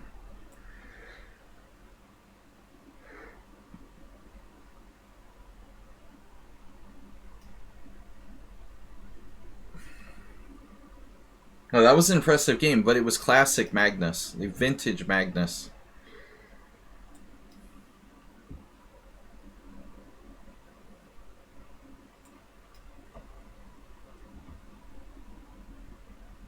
I think that was played in like the Grand Chess Tour. Okay, we've played this a few times too. Oh, this is somewhat unsound. Somewhat unsound? I thought you gave up the Queen's Gambit accepted. No, you didn't. Okay.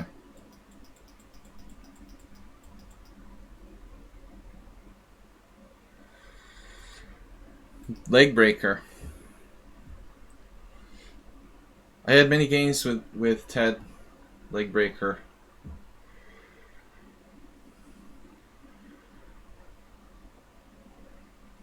There was a brief moment where I thought Uber Driver could be leg breaker, but he's not that strong. Leg breaker is like a national master from Connecticut. But he was a good blitz player. He's playing on here.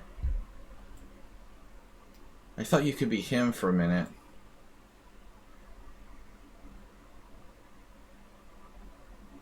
Rookie 1, what am I supposed to play? Rookie 1 is standard. Geary's suggestion in the Najdorf course, of course.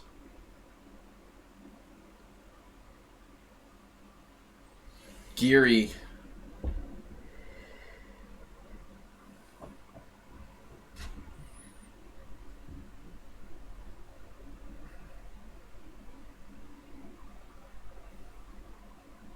Selling his opening repertoire to the masses. Although I guess he claims he doesn't give away all of his secrets. Right? A4 is an interesting move. Let's just develop. Oh, another draw for...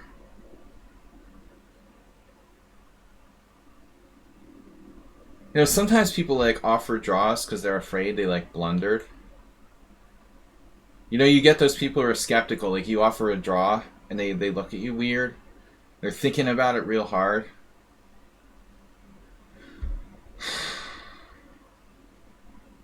I mean, objectively, I honestly never really liked this game. To be honest, I don't know what I'm doing, you know, on the black side of this. But, I'm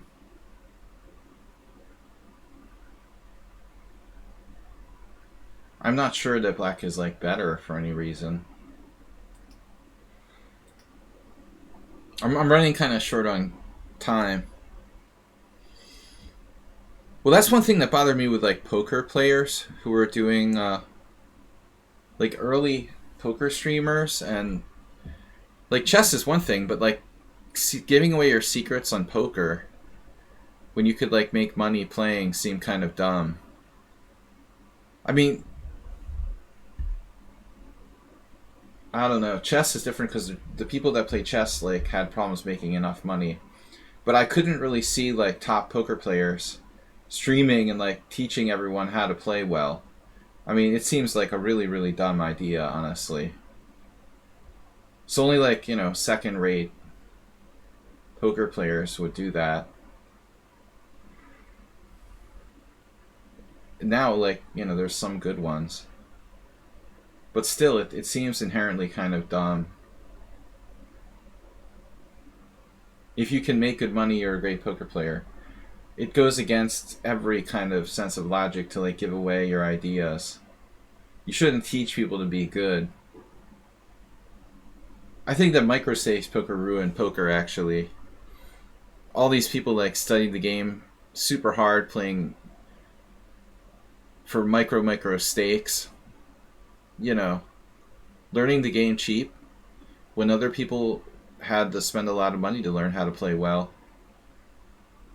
If the online sites weren't so greedy with the micro stakes poker, I think poker would be a lot more interesting, but it's just too easy to learn now.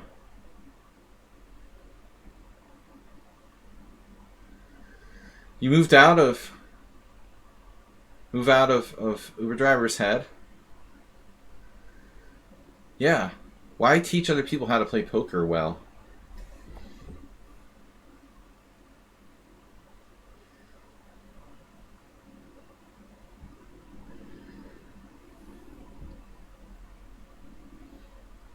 There's like 12-year-old kids in Russia who are like playing poker and making like $5 an hour. Like professional level knowledge. They're making like a third of what you would make like working at McDonald's.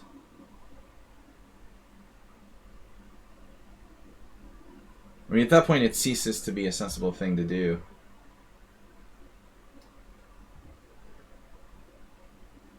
Sybil and Merle are closely related. I think online poker loses its point when you earn less than you do working at McDonald's or being a school bus driver. So I think Karpov's Yogurt is coming back, and by the way, he's got a lot of time.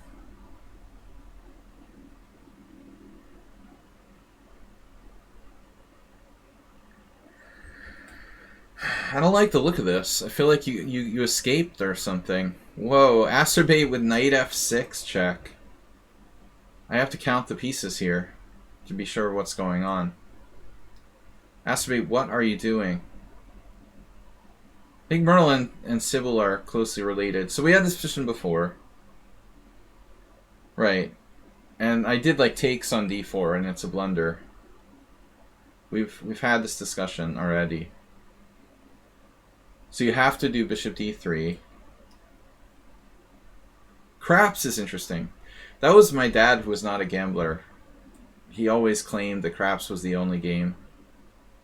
I never played craps. Despite the fact that I love poker, I'm not really a casino gambler. I mean, you know, it's not the same thing. A lot of poker players are gamblers. They're like sick gamblers. But chess players who play poker, I mean, they're a different breed. This is Miles versus Iescas, I think. Was that the same position, or just that was without h3? It was a very dubious variation for me, if I'm not careful. Yeah, I gave up playing this because it's not great. You know, black really ought to play g6 on move 5 or move 4. g6 is more reliable. Like, bishop g4 isn't good. But I thought I'd throw it out there for something different. I think, like, Feigl killed... Feigl, how was that? Somehow he got in g4. But I'm not sure how that happened. g4 and queen e2, but where can you play queen e2? This is a very dubious variation for me. Okay, I don't understand this. What is this?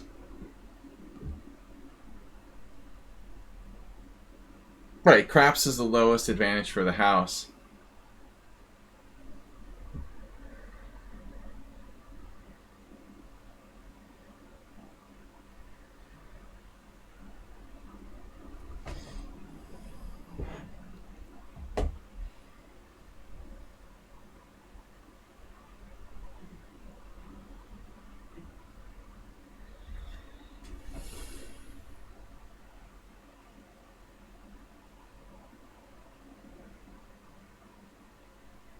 I wish they had a good casino in Budapest, but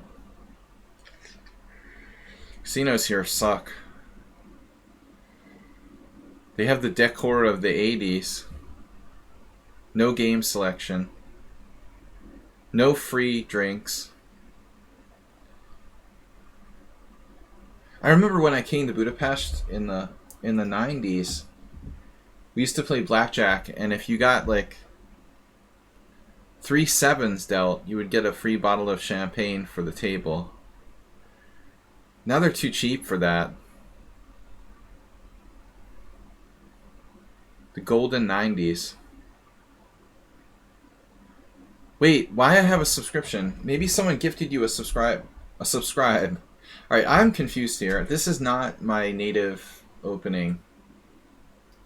Not my native Magnus Carlsen opening. I am not related to Magnus Carlsen in any way. Craps has the only zero house edge bets.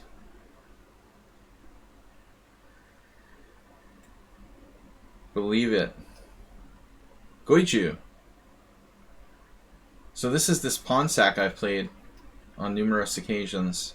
See, this is the kind of thing I could have had today against a strong player, but I didn't want to gamble. Talking about casinos. I didn't want to gamble with my team match, playing a sharp position. If it was like an individual tournament, it would be different. I play differently. I can play aggressively in chess if I want to. Man, someone on sound, what are we doing here? Knight e5? What is going on? Knight e5, bishop e5. Knight e5, bishop e5, pawn e5. Knight e5, bishop e5, knight e5, knight e5, pawn e5. What is going on here? How do you deal with knight e5? I must be missing something. Dr. Chipchance. The 1800 times. They have a lot of fentanyl overdoses in the 1800s. So this is where I usually take the pawn. My correction. This is where I blundered taking the pawn. It was on this position. So we had this before, exact game. And what did I do? I did takes. But in the next game, what did I do? See, like, that's the question. What was my improvement? Like, I don't remember what I did last time in this position. You know, honestly, I still don't think this is your best chance against... I don't think this is your best variation against the Alievkin. There's a lot of better things you could play.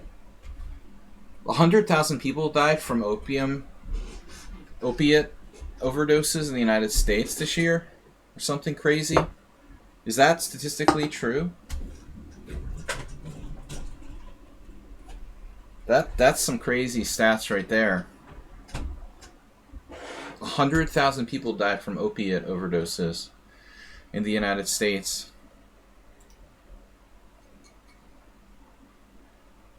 Like, dude, it's like candy. Deadly candy. Handing deadly candy out to kids.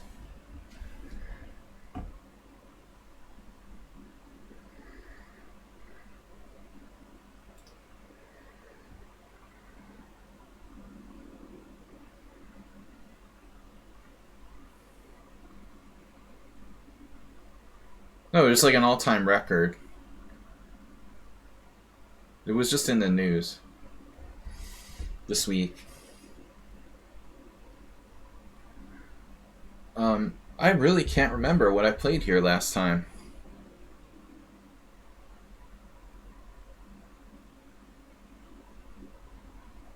Like, if you're not going to take on d4, then what's the next most logical move?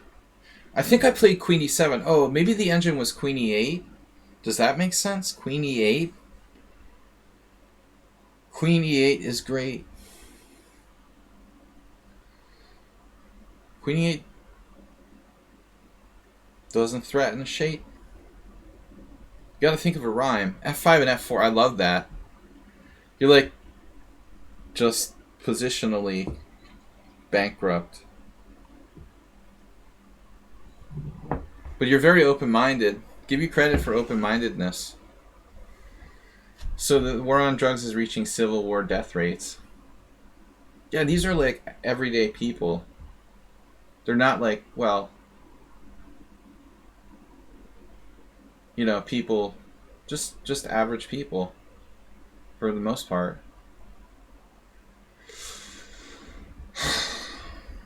Alright. Queen e8. I don't know, I feel like that was the move recommended. I'm just going to blindly follow the advice of some computer. I am not sure. Check.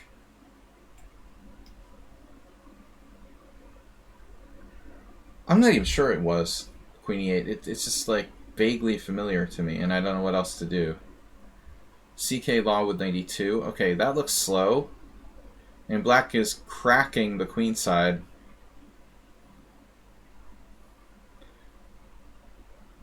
As Hebby would say, the queen side is starting to creak.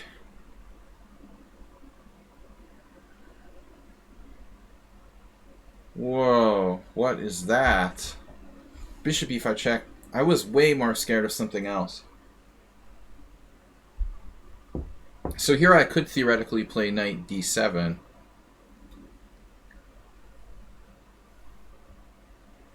I didn't know about wine with cocaine.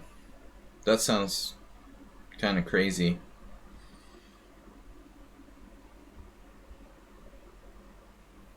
You're not starting with the absinthe.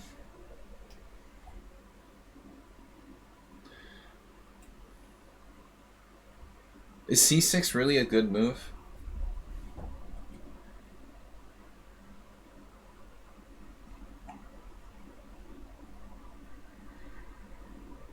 Oh, okay. What gave birth to Coca-Cola? Well, the original Coca-Cola had Coca in it.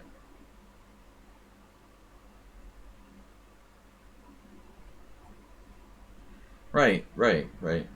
Yeah. Alright, what do I do? Knight d7? Seriously?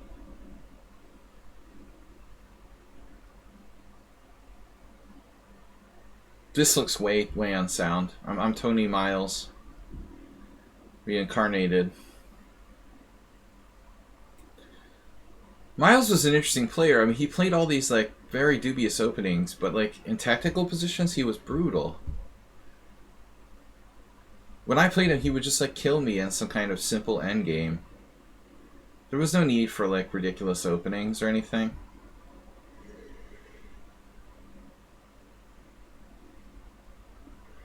This is what reminded me of that isolated pawn game today with my teammate.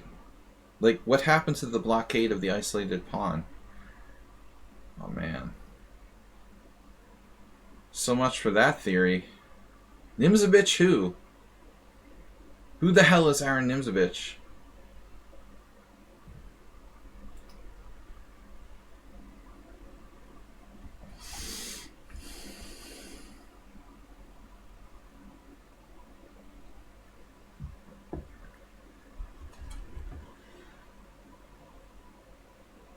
No, I don't know. I'm just going on instinct here. Never play based on instinct alone. I feel like we had this exact game before. I mean, you have to play on instinct if you have time-related problems, but I'm just saying a lot of people are lazy, so they play on intuition alone. But you should never do that unless it's like no other option. I mean, you have to calculate. People don't realize that. They're like, oh, it's chess, I'll just play on my intuition. Asterbate is a prime example. Not to hurt your feelings, but everybody needs to calculate more. Children's. Alright. Yeah, the super solid Husky. 1500.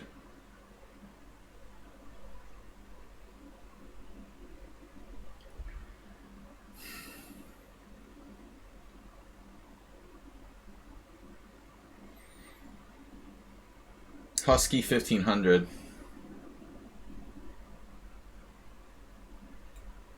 I don't know. What am I doing here?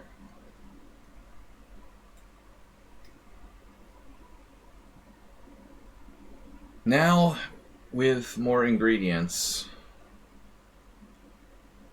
So you're going to castle queenside? That's your big idea?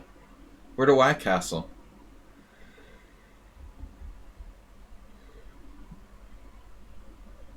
Knight f3, castles queenside.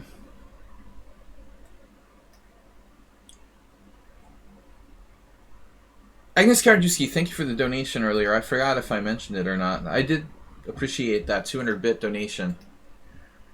Much appreciated. One of the few supporters of the stream here. Very much. Thank you. 18 games remaining. Yeah, usually like someone on sound is. Oh, well, they had something on Saturday Night Live, right, with the count. Wait, what is the count? There was a count on Saturday Night Live. I heard about it.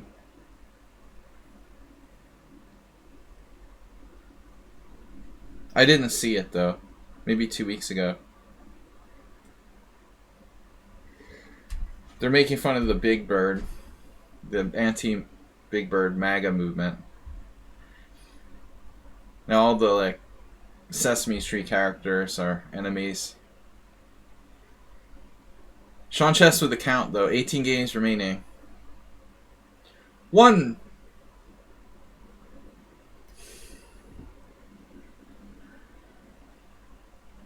Boom. Bishop takes b5. Oh my god. No. That can't be right. Maciek is... Yeah, he's going to... He's going to blockade heaven. Asterby with a novelty. Queen c3.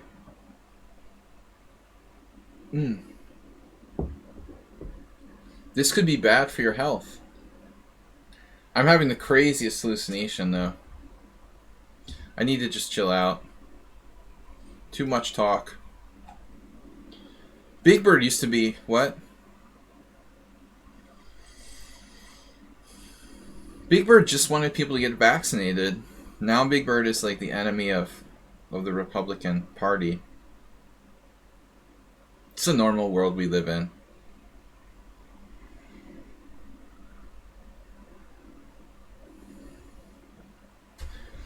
Good old Ted Cruz. He's a great guy.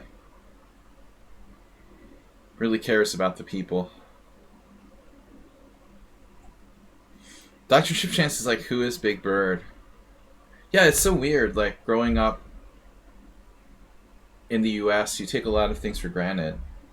Public television in the United States has a very famous long-running children's show that's basically, the characters are all created originally by the same guy who made the Muppets.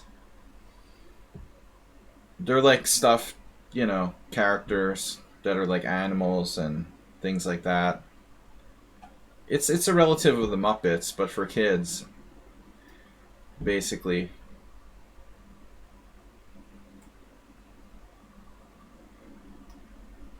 It's been around forever.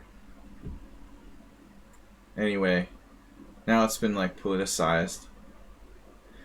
Another draw offer.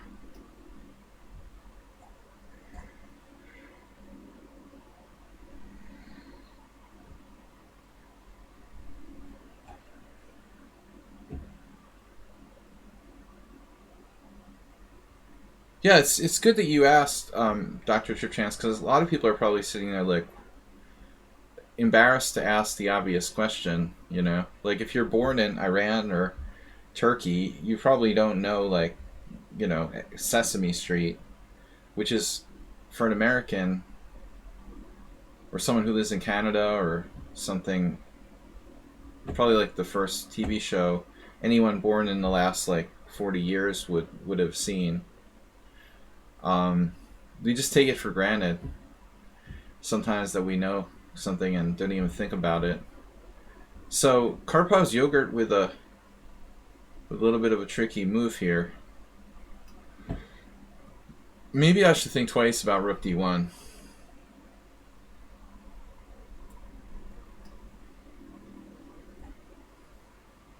I mean, Sesame Street, yeah, it's also in Spain.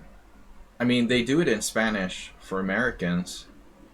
I didn't know it was necessarily broadcast, you know, like in Spain or not. But they've been doing, you know, Spanish language stuff since, like, forever, since I was a little kid. I mean, there's a massive amount of the population of the United States that speaks Spanish, as much as a lot of people that are kind of racist don't want to accept that. Mr. Rogers, I like the... Speaking of Saturday Night Live. No, it was Living Color. Mr. Robinson's Neighborhood. I'm more of a Mr. Robinson's Neighborhood kind of guy.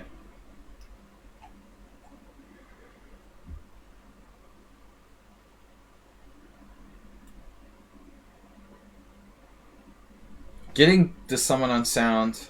I just call him the Someone on Sound. To trade queens is like getting someone to go to the dentist.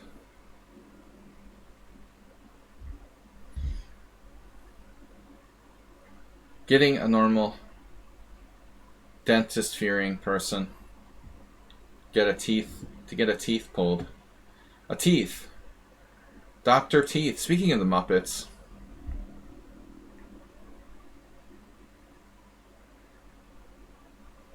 Yeah, this is a massacre. So I can win the exchange with bishop f6. But we're winning this position like 7 ways. Knight c7 check takes, bishop takes f6, like reversing the move order. Looks pretty powerful. Among other things. Knight c7, queen c7, bishop takes f6. Speaking of queenside castling, rook moves. He'll have to hide his king on d7. But the obvious thing is to like take on f6, take the exchange. I mean, I can't see IS compensation. Miro's trying to murder me.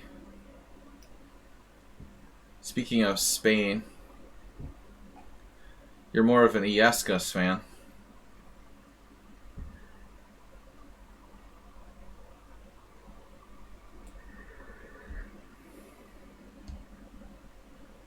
Spain's first super Grandmaster, really.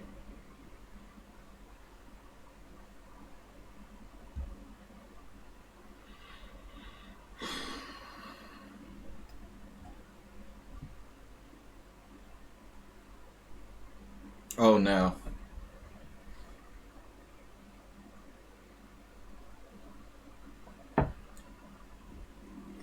El Terminado.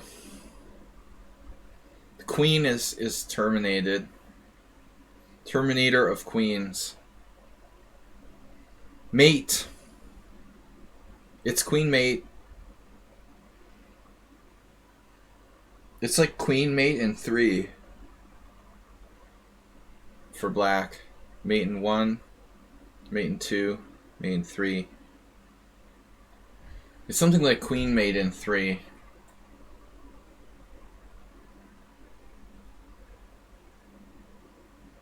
I don't see how white can avoid it.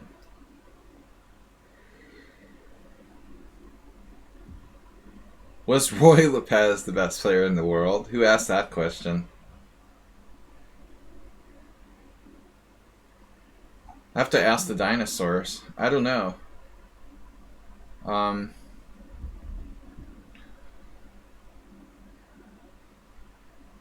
Was Roy Lopez like even a good player?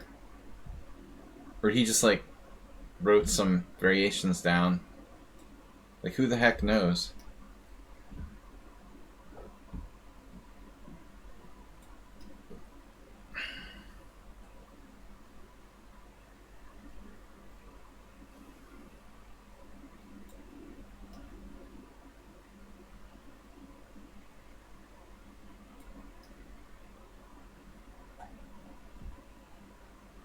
Roy Lopez was probably like a 1200.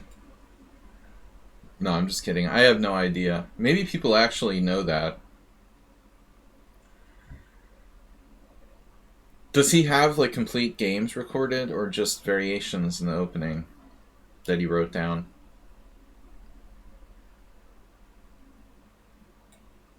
That would be the most relevant question. I have never seen like a Roy Lopez game in the chess-based database, right? Roy Lopez versus Pedro Latorre, 1465. I don't think there's any recorded games. Actual games.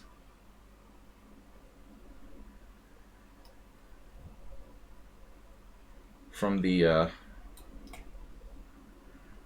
monastery. Yeah, this is pretty bad for white. Somewhat, we're inspired by Summon Unsound. But actually, this wasn't a Queen's Gambit accepted. He has what? 4 names. What, he has 4 games?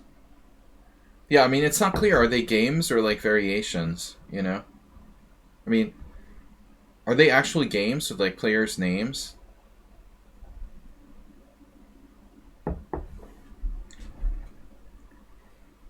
I didn't realize that.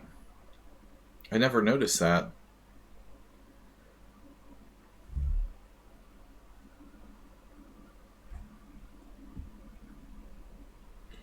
Our game is insane now. That's a bad sign. It's not supposed to be insane. You were supposed to be just dead. There's not supposed to be anything going on there. Just to let you know. Just so you know. I'm still developing. Miro. Miro is like the chess version of A Clockwork Orange. Have you done a lot of ultra violence lately?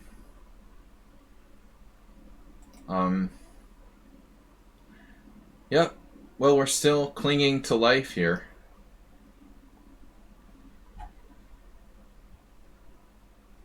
No threats whatsoever with Bishop B7. I'm just trying to develop my pieces, man. Dude, today one of my teammates who just finished doing a book on Hungarian chess was talking about blindfold simuls. He said, what did he say?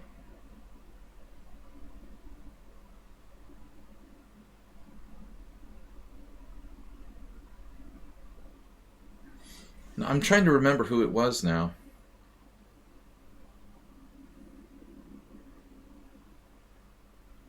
One of the Hungarian players, Alyakin era. Who could it have been? Limarazzi? I don't know. They did like a 27 board blindfold simul. We were talking about something from like the 20s. It's just unbelievable. I mean, but this was against like strong players, he said, not like potsers. Like some people have done blindfold simuls against a lot of weak players. Imagine doing like a blind simul against the people I'm playing here, you know, where everyone is like a really competent player. 27 competent players, you know, not like just noobs you picked off the from the pub on the corner.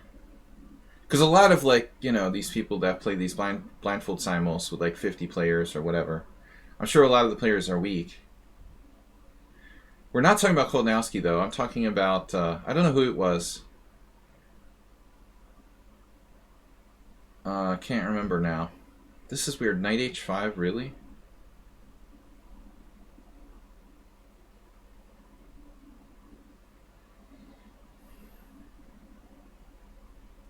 I don't know.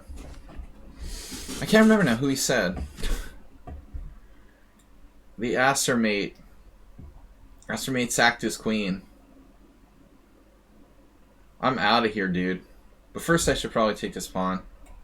We're going to take a pause for station identification. I wonder if queen b5 check is a useful move. Alright, I'm running out of time. Move 11.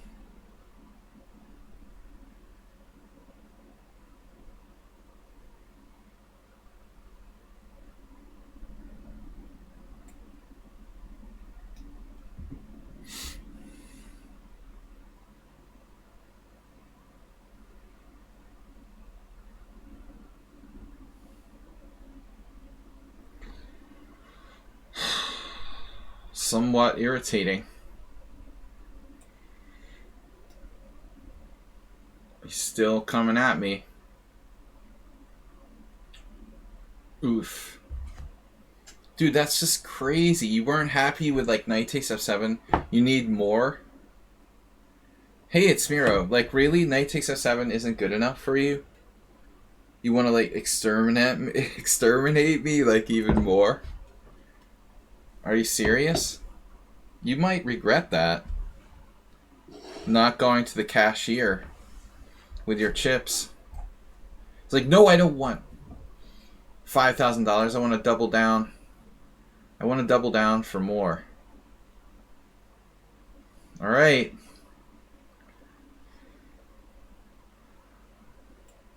Whatever. Whatever, Astrobate, you're done. No tricks whatsoever here.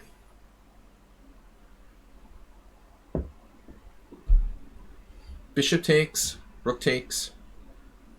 I have a lot of good moves. That's over. I don't even need to do like c5.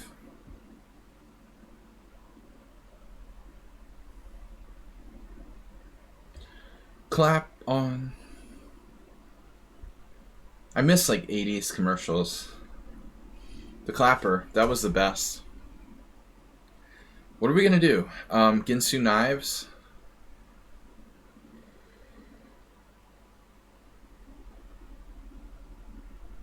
Did you know that Ginsu knives aren't like a real Japanese thing? That was like just a made up. That was just like a made up telemarketing scheme. Like there's no such thing as like Ginsu knives. They're not even real.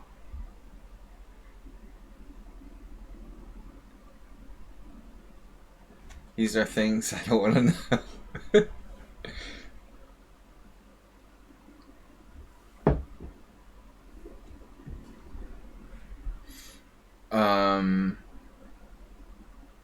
Alright.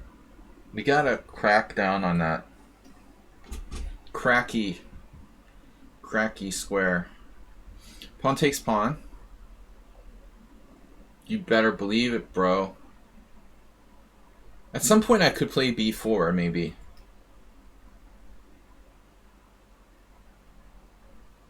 I'm learning to deal with the Morales attack a little more seriously than I used to.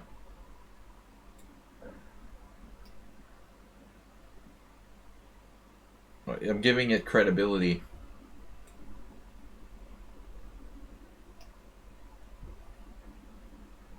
You haven't seen Fortune Cookies in a long time. He's been living in Southeast Asia for like the last 3 years.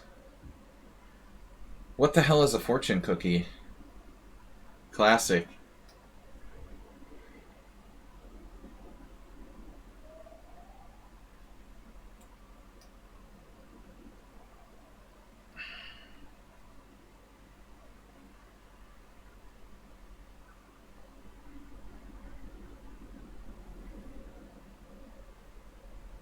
The dynamism just won't stop.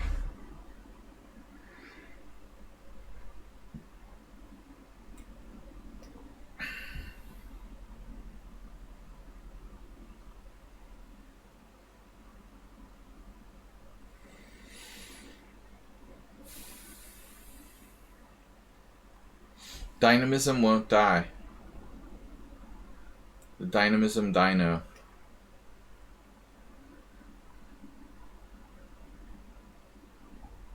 Yeah, I mean, I'm just not down with... I'm not down with c5.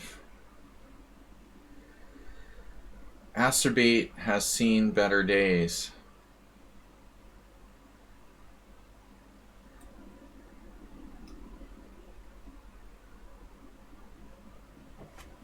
The defense rests.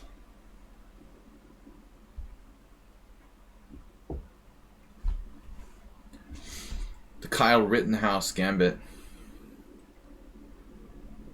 We gotta be chess related with our political commentary. Keep people on their toes. How's the material? After playing the Queen's Gambit, it's a Vienna. He like forgot kind of like principally important move there. He's only been playing the Vienna for a little while, and he doesn't really memorize variations in the way that some people do. Okay, that knight is, you know, I almost bought this, but I'm beginning to doubt your...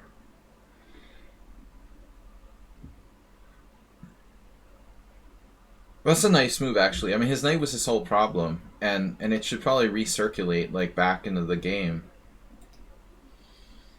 Letting him trade it off. My whole position, I don't know, I'm losing faith here.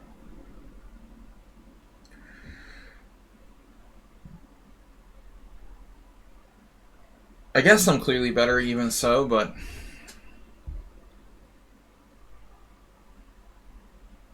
I gotta develop my pieces somehow. I mean, like, bishop b1, queen c6. It's awkward.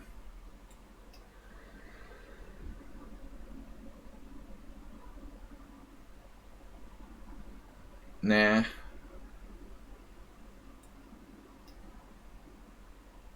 Well, like, I started playing the Vienna because Asterbate did it, honestly. Not just because of Asterbate, but there are other people too. Uber Driver, have you ever seen Soltis's book, Confessions of a Chess Grandmaster? It's an excellent book that not too many people know about. It's just basically Soltis analyzing his games. And it was interesting to me because, you know, he wasn't the strongest Grandmaster, but he's an expert in the Dragon and the King's Indian. You know, so he plays dynamic openings. Interesting player. It's called Confessions of a Chess Grandmaster. He played the Vienna game, you know. He had good results with it because, like, no one bothers to study the Vienna. I noticed there's a real resurgence. A lot of people are playing it. But I've always been a big fan of, you know, avoiding mainline theory. If it's trendy, I'm not going to play it. Because inherently, you know, you're like putting yourself at a disadvantage. Playing trendy things. Just like the London. The dumbest idea is to play the London, because everyone plays against it 24 hours a day. Man, I lost the initiative here against Husky. This guy is brutally strong. Whoa. Alright, takes. Asterbate prolonging the inevitable today. Usually he resigns prematurely, but not today.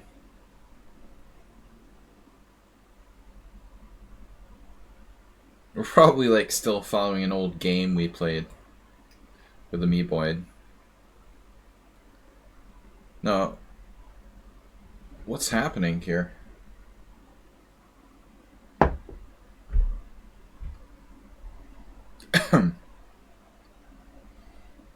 I just played with Grosspater today, who's a Hungarian GM.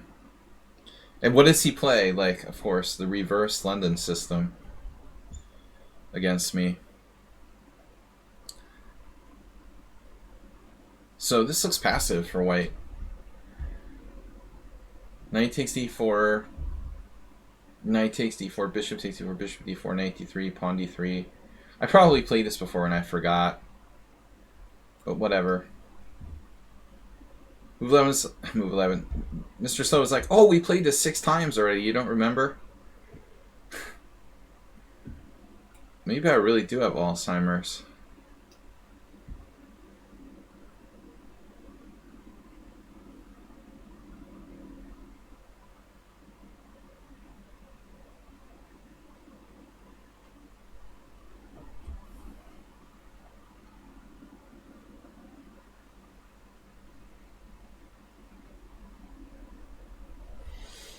Man, this is tough.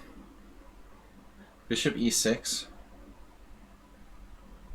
Can't challenge this knight on d4. The knight on d4 is a demon. There goes my bishop pair. Wow. So bishop e6, pawn e6, bishop d2. I'm like struggling for a draw now. Ouch. Bishop d2, rook f4. I can't even play that. Wow. Someone on sound is like better now. That makes sense, right? Check this out.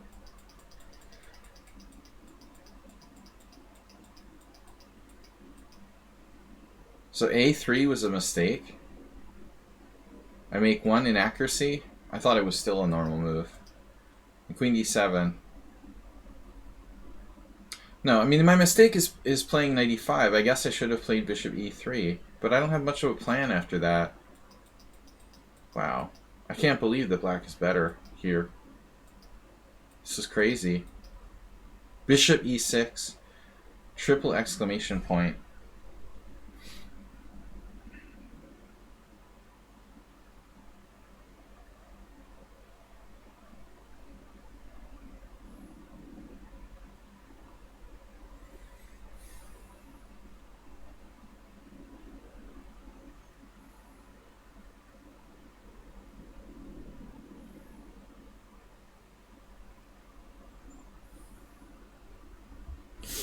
I don't know what to play. Feels like I'm on the verge of losing this.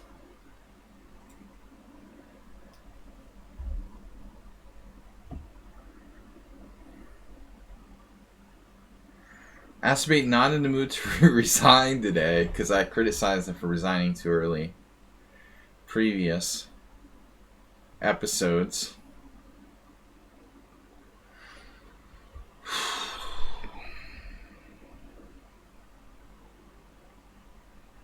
Alright, well, this is where it gets fun.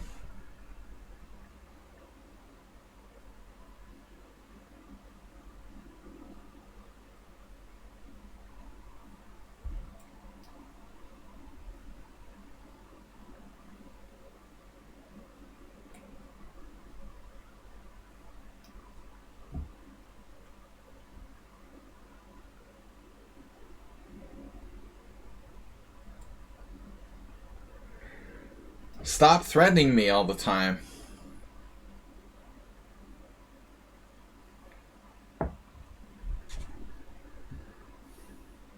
What? You can do that? Rook takes f5? What are we talking about here? Well, that's a normal move, of course. Rook takes f5. What?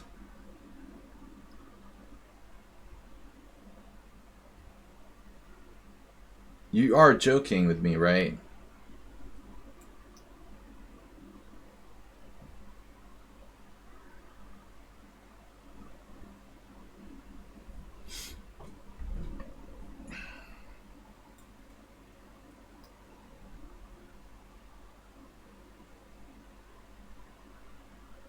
I just want to develop my pieces. Jim's chess is rating with a party of 4. Thank you, Jim's chess.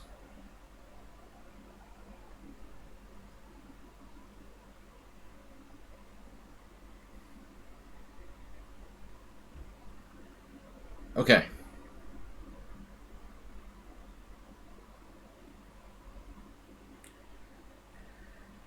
Right.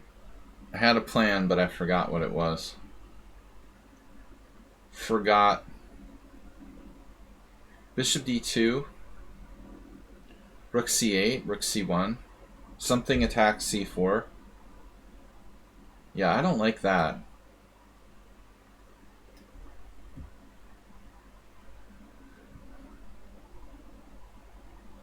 The front end.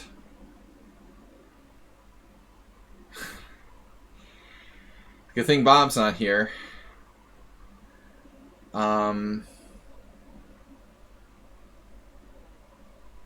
Yeah. Now I could sack a piece with like rook d1. There's a lot of coulds. Bishop takes a6.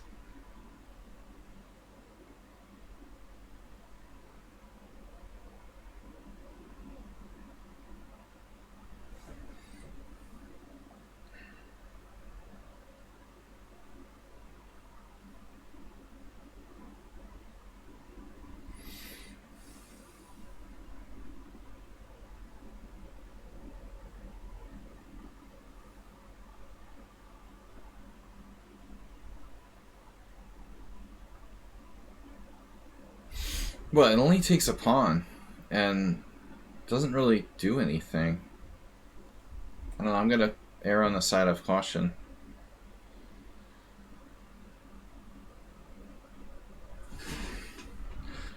Move e11. Hanging tough. Wait, what happens on b5? You just take on d2? Damn it. I have to play this.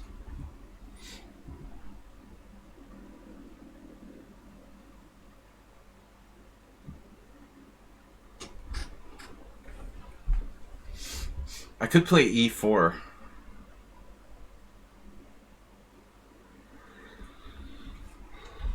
e4 97. I mean, e4 makes sense. I mean, I just don't want him on d5. Acerbate. Just stop. Stop it. Please. You don't want to do that to yourself. Is this player beatable? Maybe Merle is Slendrina too.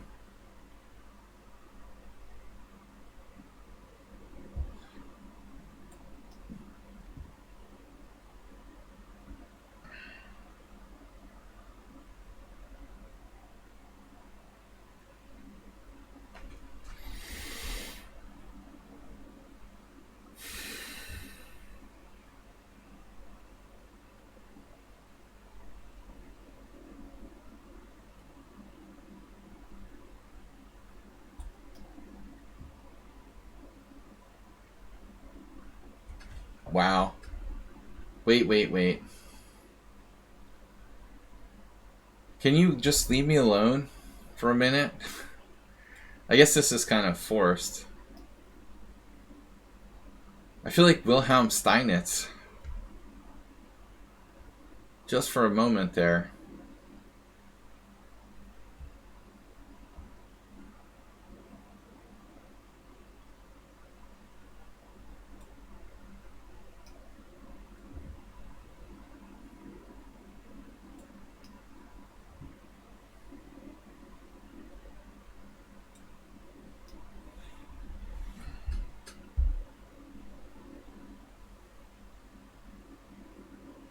Like, I could play Queen d7.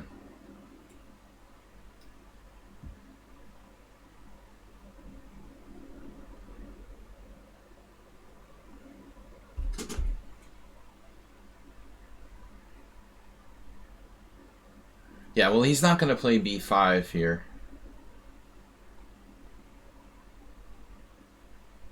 He could play b5, but it looks very ugly positionally.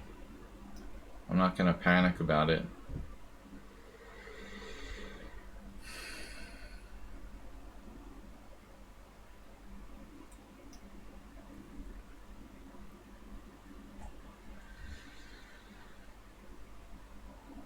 No, Steinitz sometimes drifted into really dubious positions.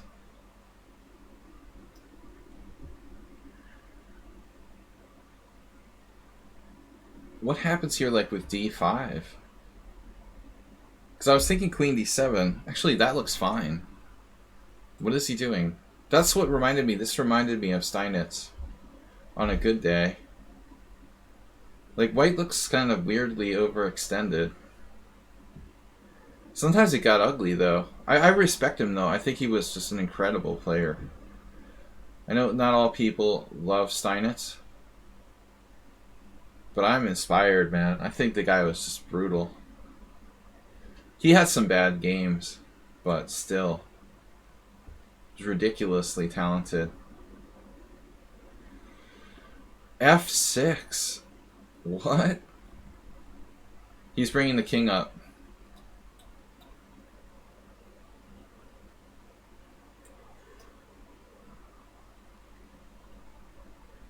I'm staying alive. That's the important thing.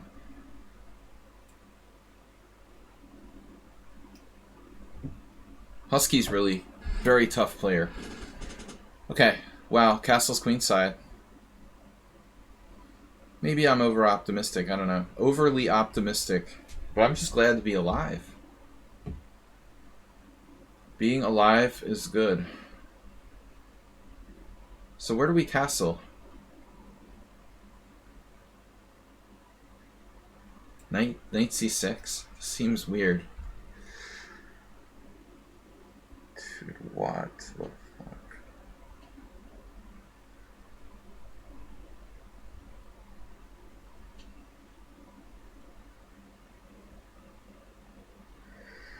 Alright, well that's pretty obvious.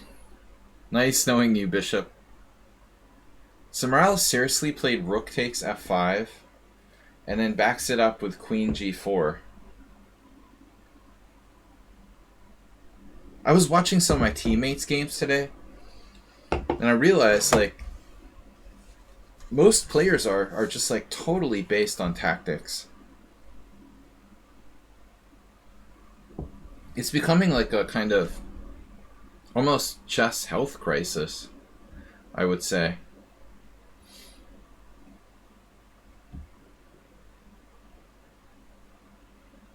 A chessic health crisis. Alright, dude, whatever.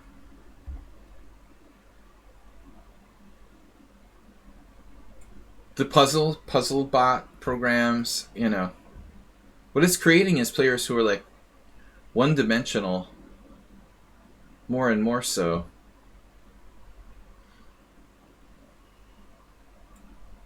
We'll have to call in Dr. Fauci to solve this chessic health crisis. Seriously, after he's done with the pandemic,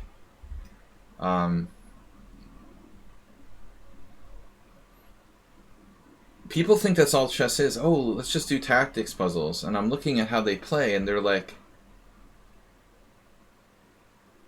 strategically pretty bad, but they really see tons of tactics. It didn't used to be that way.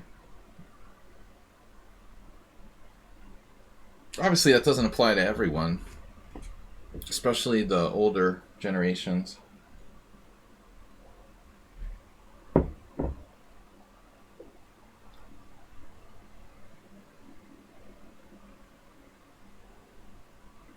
This game is starting to get on my nerves.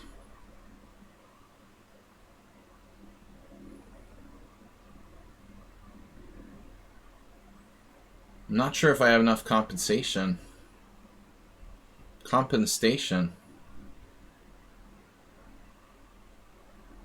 What are we gonna do?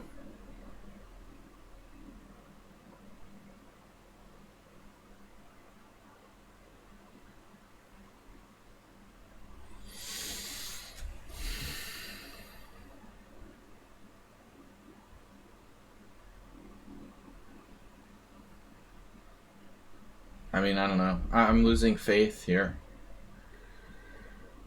I don't really have enough comp for this pawn sack.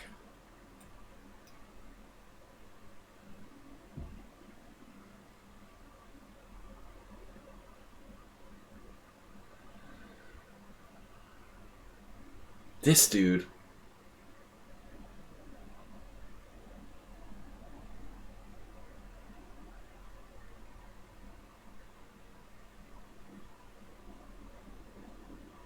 What else should I play?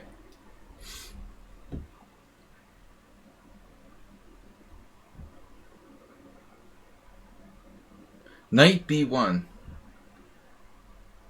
Classic Hedgehogian maneuver. The Hedgehogian.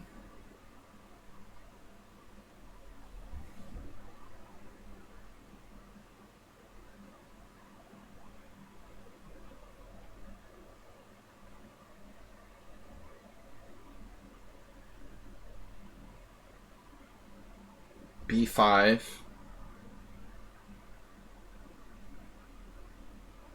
Alright guys, I don't know. Yeah, bishop d4, blah blah blah. All it does is like...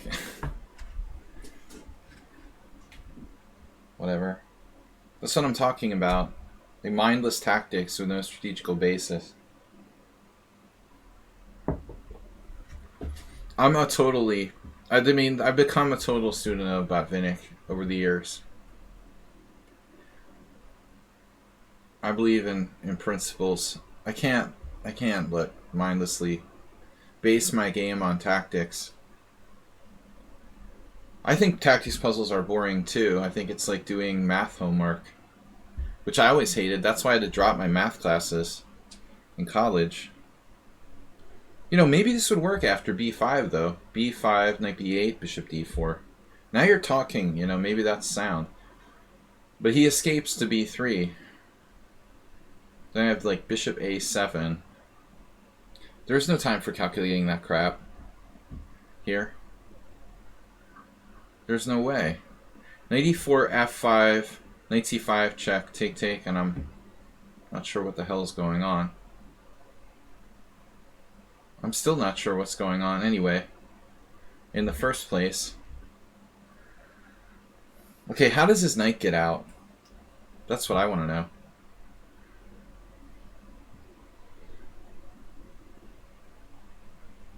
Channel 3 News.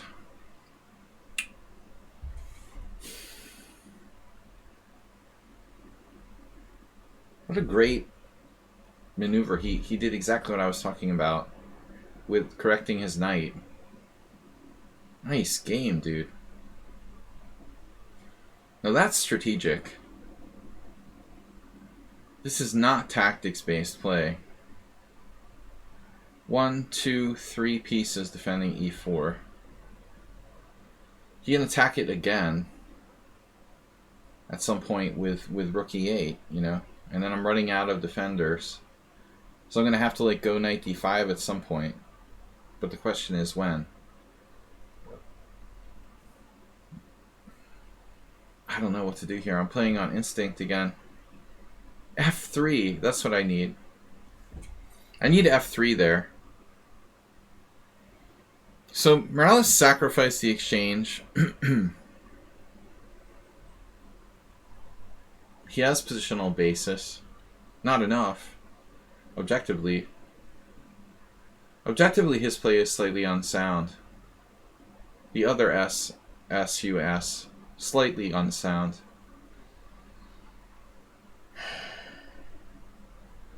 But I have, like, you know, kind of practical considerations here. Let's say. Because of time.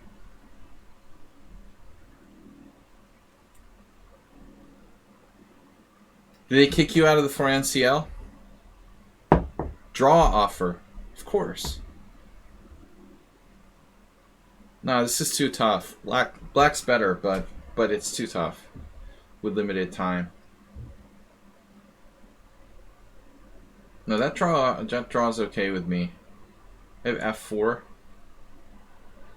Let's just play bishop takes c5. Maybe he takes with the pawn.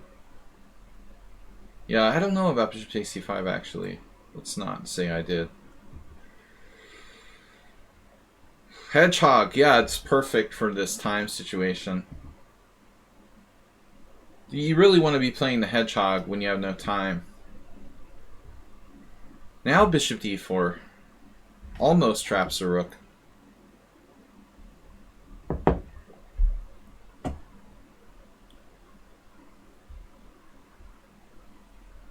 Was I thinking f3? Rook b1, a4, a4.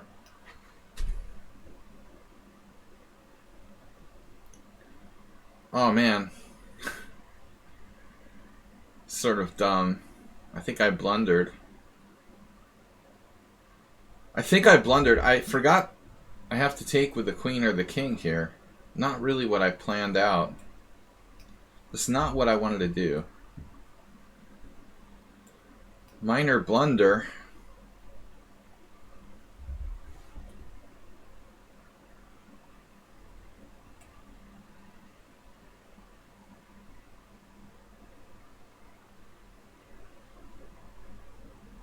Which rook do I use? My king?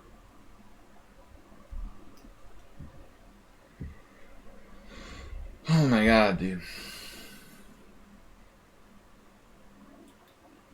Oh, this is what reminded me of Steinitz. This is totally a Steinitz position. Let's see, h6. Get out.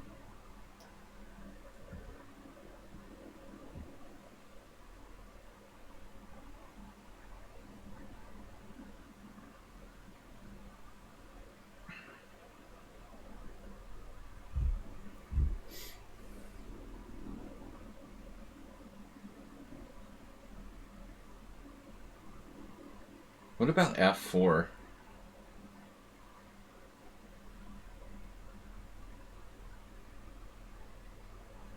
Sharp, but interesting.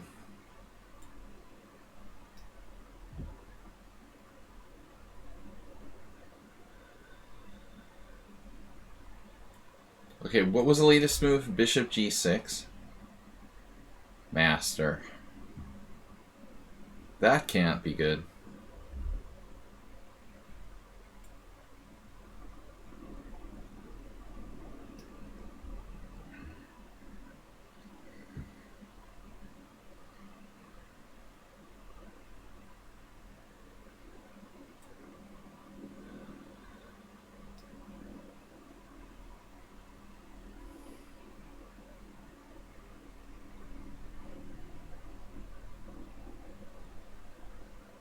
Drawville or Smallville?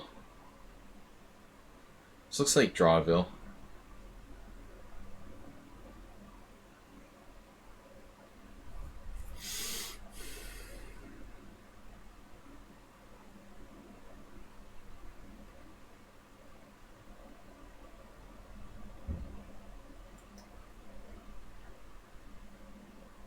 Sorry, could not play as well.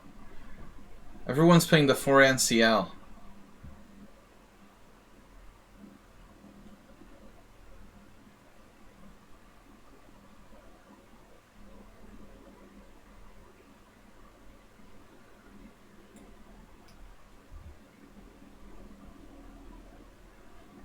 Man, you know, Nefedov, we miss you.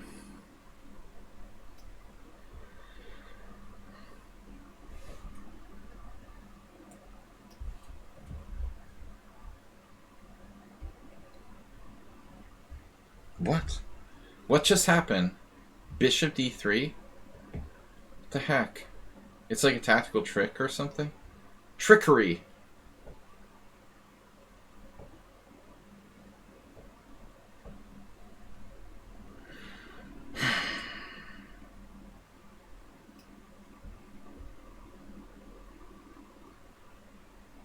Very complicated ending.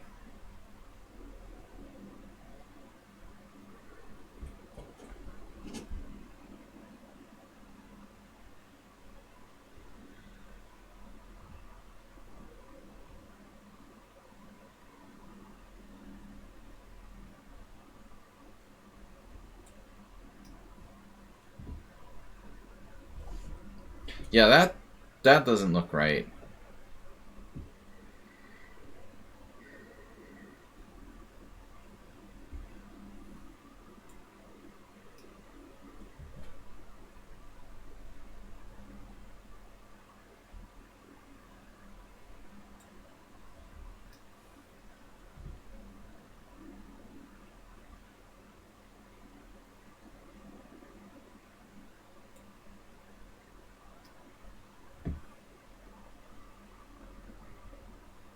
Copycat. I offer a draw. That looks very equal. Amoeboid, both games are draws. Team Amoeboid.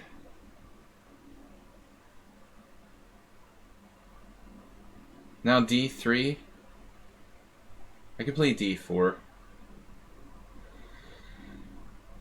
I don't want to be overextended. How about E4? E4, Rook D3. Could be a mistake. It's a trap. Move 11's trying to trap me. Trying to sucker me into that. As we get a little bit low on time. Crazy battle with Hayes Miro. The little bishop that could.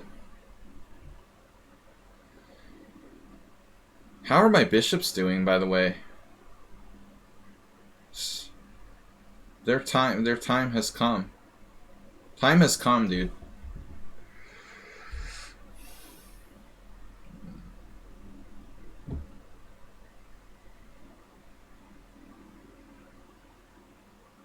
Speaking of the time has come, we have to do something decisive here. Had enough of this guy harassing me all the time. How I dream to play. Damn, the knight on c5 became the ultimate piece. It's incredible. From the worst to the best in one game. That's pretty striking.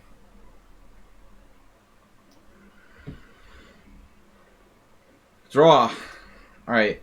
I don't know what's going on there. But Husky is extremely good. Notch Papa declining my indirect draw offer. Up a pawn. Doing a lot of h3, h6 around here. Now move 11. How do I get my pieces where I need them? f5, e4. The little bishop that could. A fairy tale. Karpov's Yogurt having a bad game. He did blunder royally in the opening, to be fair to him. But now it looks like he's playing for, like, losing as bad as he can or something. It's like trying to lose as bad as humanly possible.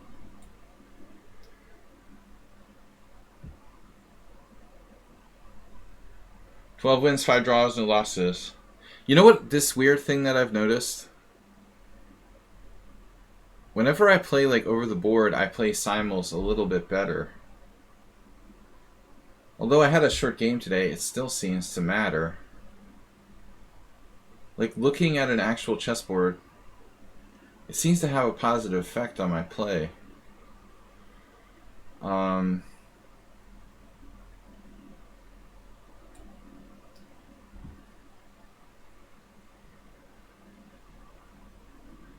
If I'm not too tired, I play better. If I'm, like, extremely... yeah, when I came back from the tournament, I played the best.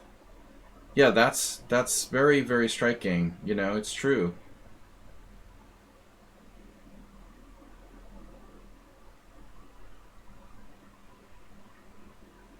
I mean, I think I play better after, like, staring at a normal chessboard, first of all. The online chessboard, or whatever you call it, you know, is not that great. E5. Right, here's a weird move. Probably a blunder. We will try it. Let's force him to make a good move.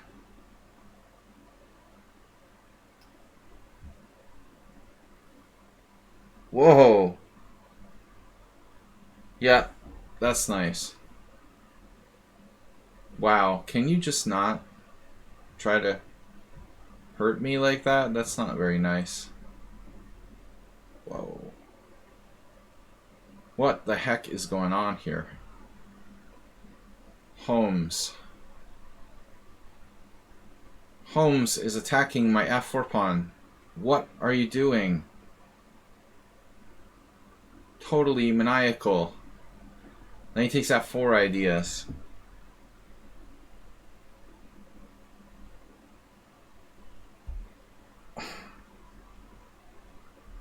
Seriously.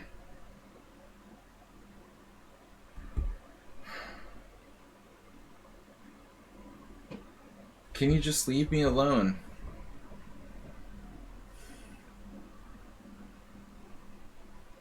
I mean, even f5 is playable, right?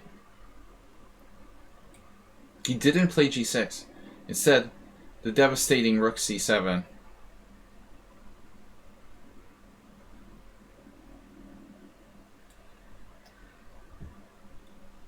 Snuck that in on me. Anglo-Saxon rating with a party of 5. It wasn't Karpov's yogurt today. It wasn't Karpov's favorite flavor of yogurt. Thanks for the raid from Anglo-Saxon. What am I gonna do, man? Dude, it's just uncompromising. Get off my position. It's ridiculous. Leave me alone, Holmes. This is unguarded. Jeez. What am I supposed to play here? Queen f7? I don't know. Yeah, that was the move I was afraid of. That was the move I was afraid of. Yes. Problem. Problem is submitted.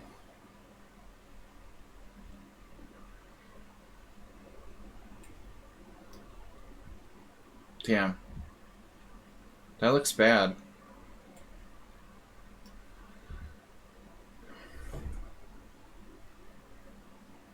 Wait, what?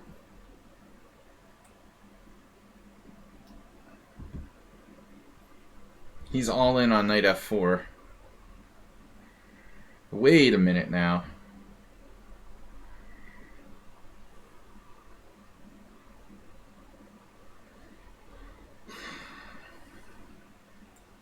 Wait.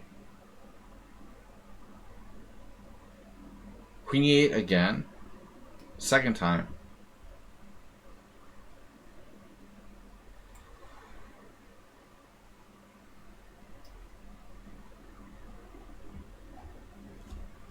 Yeah, rook g8, okay. Black suddenly not enjoying his stay.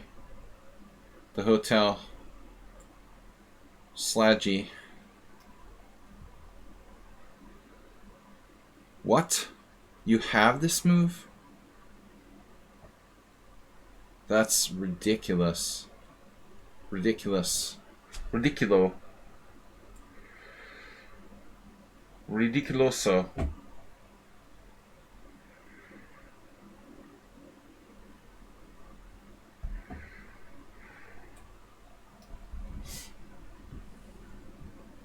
What? Time pressure.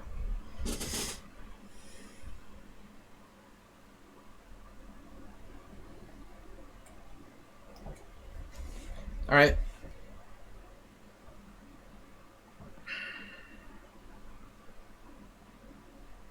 He has one really good piece. You got to give him credit for that.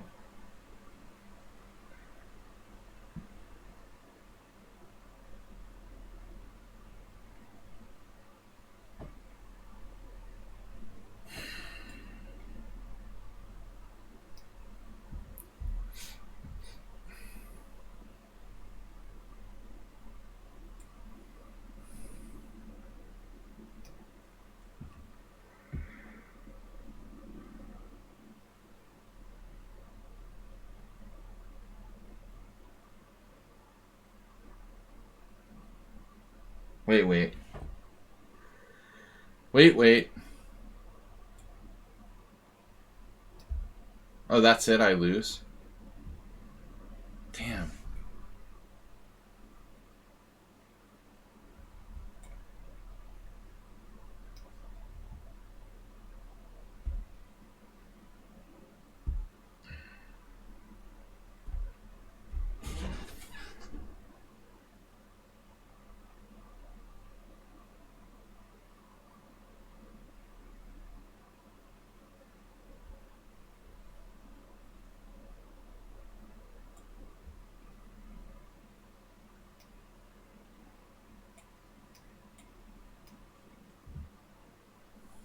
No, there goes the game.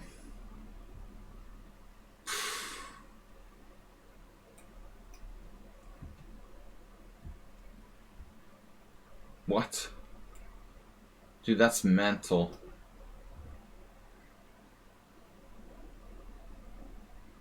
Whoa, someone on sound.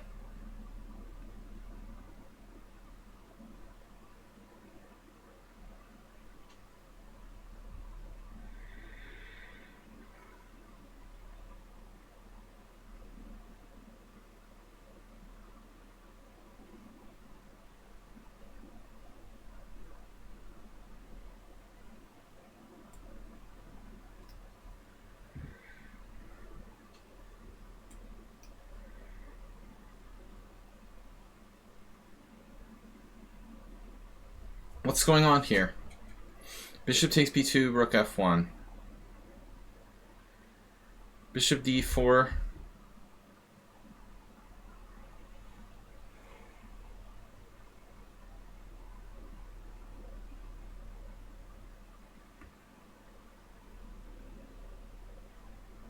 d5 is interesting. Attacks my queen.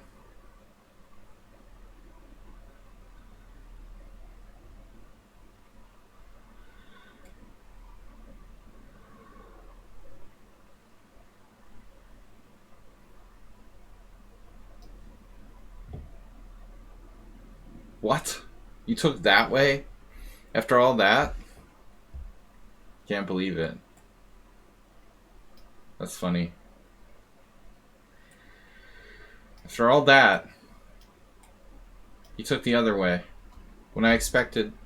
I don't know what I expected, actually.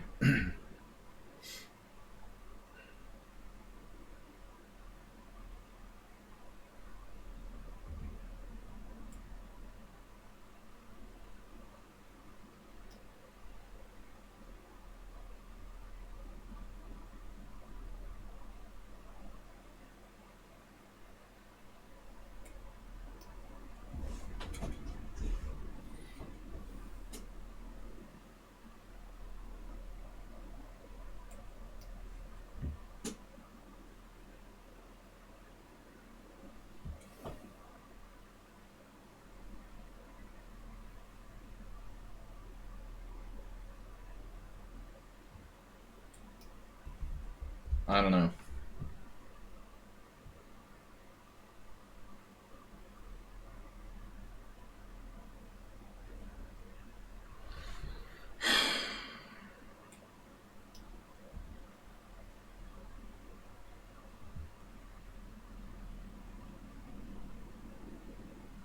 Unbelievable game by Black. Here.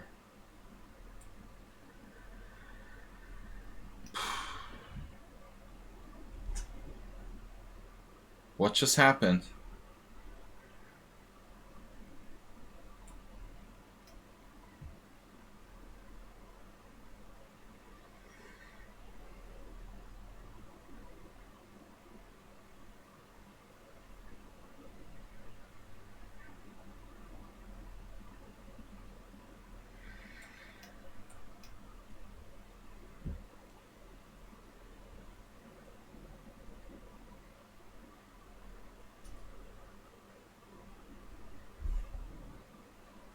Jesus, this guy is strong.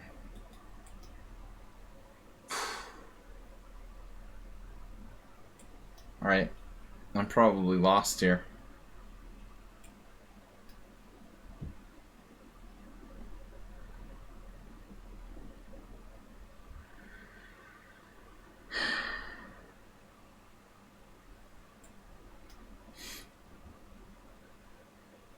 He has an incredible amount of time. I mean, 10 minutes more than half his time.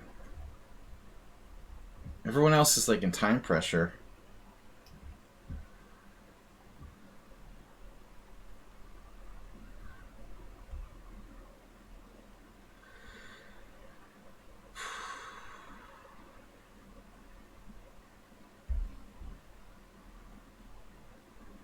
So sneaky. My bishop is hanging. Whoa. Are you even kidding me?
Right.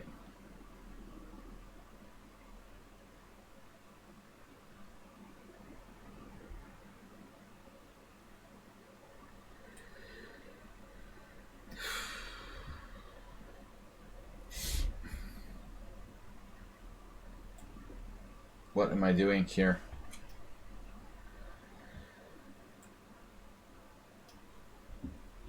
Goju is starting to do this sort of Dr. Mr. Slowhand, Dr. Mr. Slow. Dr. Slowhand time management school. He's got that going on. Dr. Slowhand's School of Time Management. What just happened? 96 with a cheapo. Alright. I tried to move my pawn.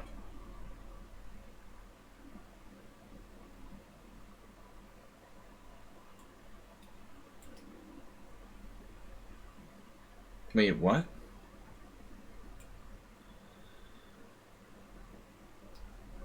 Dr. Slowhand.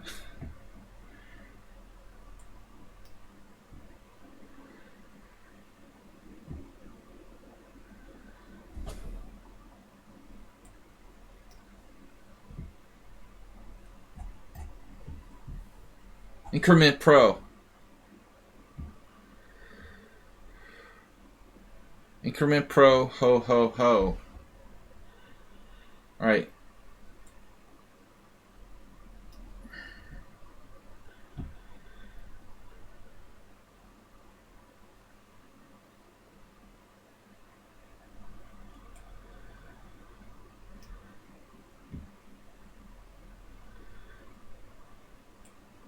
Those white squares could be painful. Check him out with d4. What? Wait, what?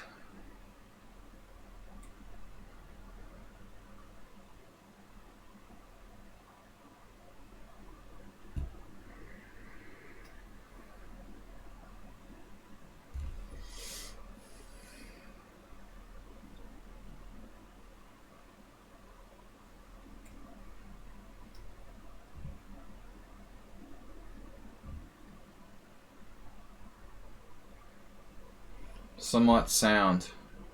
That knight's driving me freaking crazy, dude. Unbelievable game by Goju.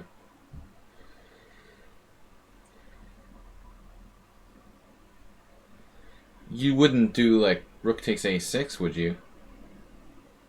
Seriously? It's mental. Can't believe it. That's an idea. even.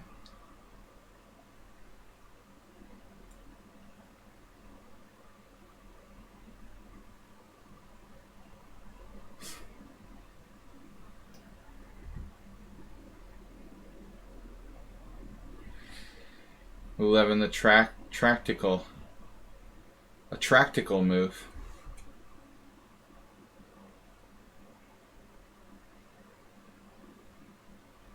Pretty much OMG style. Seriously?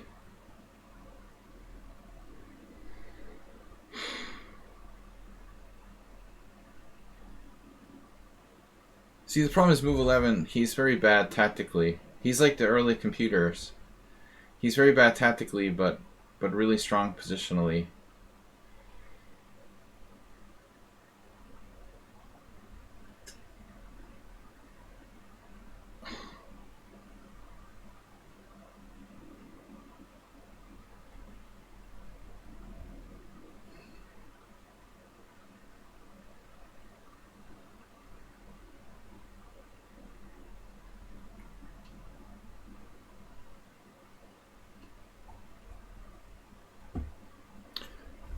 No.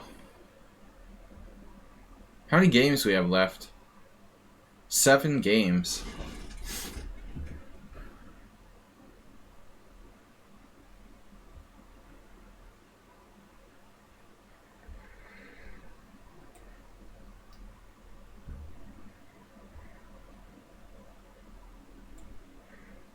At least Miro can't, like, sack his rook on a6 or something.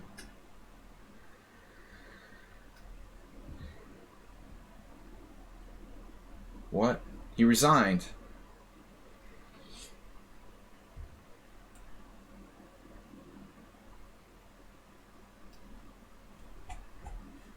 There's only been 2 Simuls in history where I didn't lose.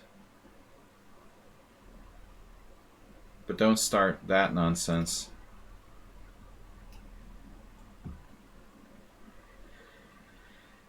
Practical.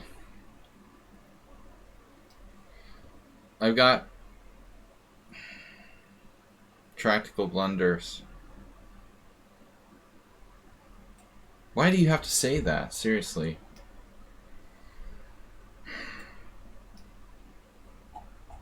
Yeah, dude, you should be like a commentator for New England Sports Network or something.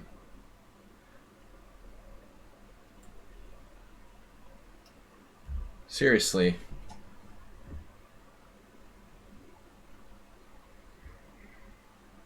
Bishop F1 might... Look at him.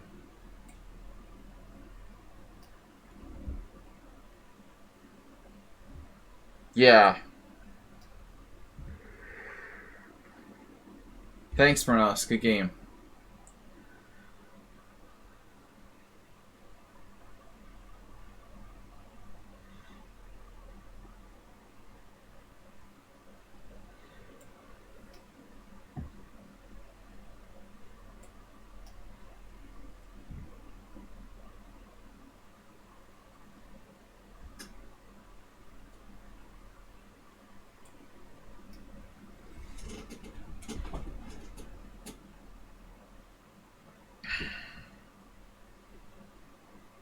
This is seriously not happening. Oh, of course. Uber driver's like, you're not going to lose any games today. And like, immediately I lose too. Do you ever hear the word jinx someone? Are you like trying to jinx me? Or like, seriously, I would kill somebody if they said that. Like, right before the Simul was over. Are you even kidding? Like, you would do that. Like, how could you possibly say more of a jinx thing to somebody? No, Notch Papa's lost twice in the last 20 games. He's a very standard, 2000 player. It's normal to only lose twice out of 20 games against someone 400 rating points higher. It's totally normal, Arsenal, of course. Maybe he's a little stronger than that, actually. No, he's lost a game or two. Amiibo, it's worse. Honestly. But at least I don't have to worry about a perfect score. It's ridiculous, dude. And he also uses less time than anybody else in the Simul. He's like a Grandmaster.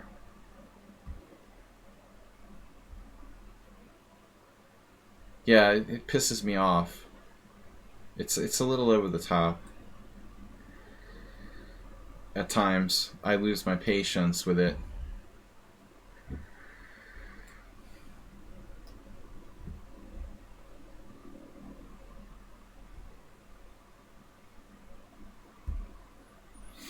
So we finally got jinxed.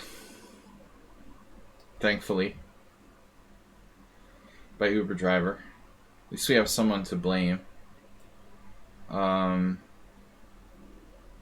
There's a sports commentator in New England who does it constantly. Like every sentence he says, like, I don't remember his name, but he's like commentating for baseball in New England. Literally every sentence is some kind of like potential jinx statement. I'm like, dude, are you serious?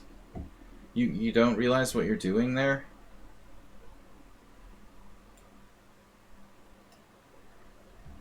Like, the worst part is that Uber driver's not even playing, and he's like jinxing me.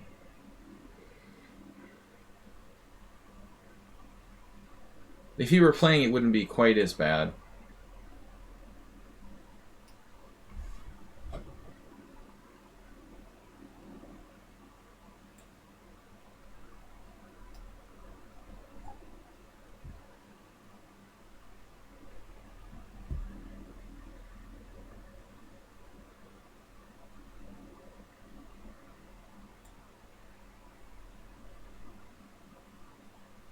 What a move with no time left. Wow. That's unbelievable. Are you even kidding me?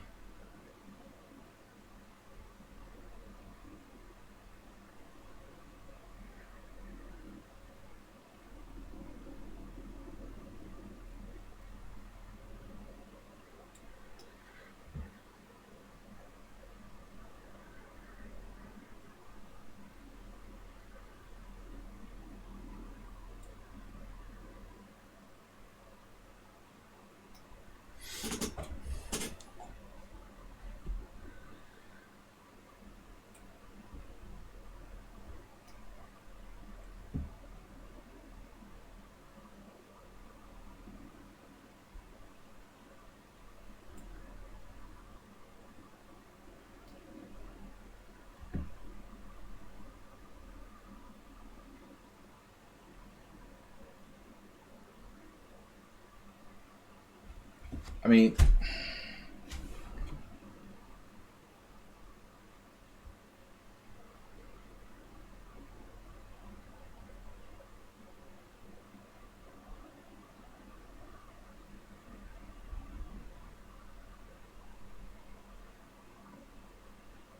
Goju's up to 2192 in Rapid.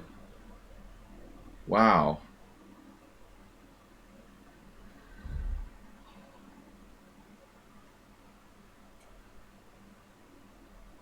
He's played like a god in this game. Godlike. What? C takes d5.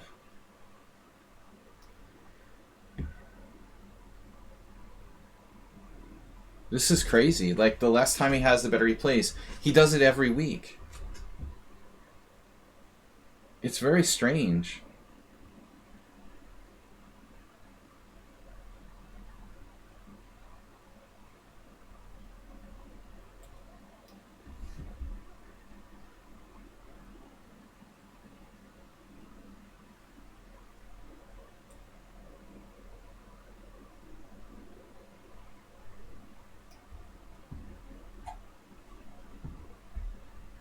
The best moves that Mr. Slow finds are when he has like 3 seconds or no seconds left.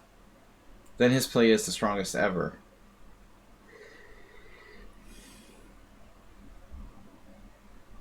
Alright. Here comes more interesting tactics. Now. I'm getting outplayed. Like, look at this. Dance. What's going on here?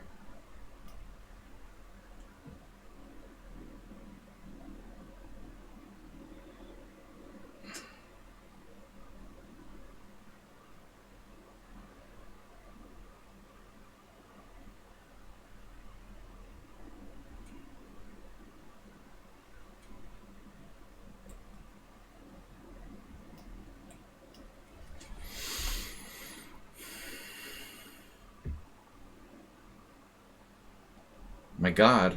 Am I playing another GM?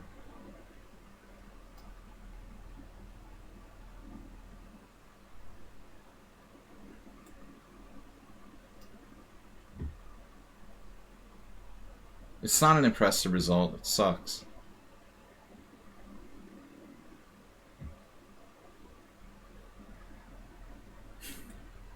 It sucks. This is crazy, dude. 36 seconds? I'm getting outplayed by him systematically by a player who's 1600 in bullet. Move by move. I can't find a freaking move. You know, he has like less time than me.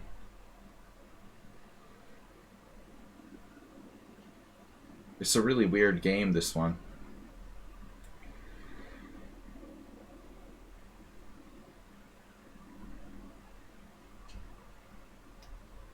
I have to lose a pawn now.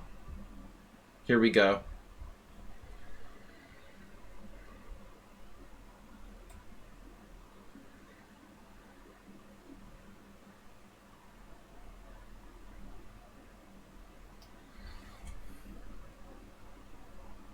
So now we lose the ending. He has 30 seconds per move. And he's going to play like a perfect ending to beat me like a Grandmaster. Why would I reject it? I'm getting pushed back with F4.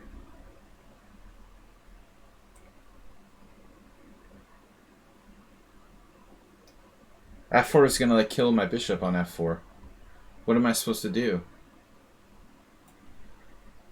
Look at this. Like, he's setting up insane mating tactics with rook takes c6.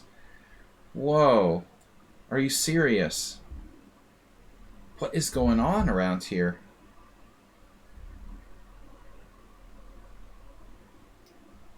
Damn, dude. Everybody's a GM.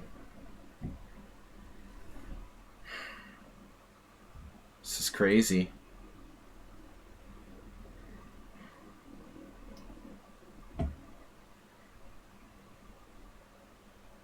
Can I do anything against this guy?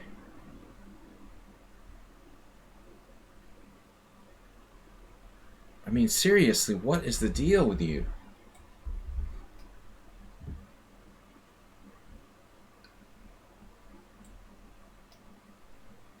I'm like groveling for a draw.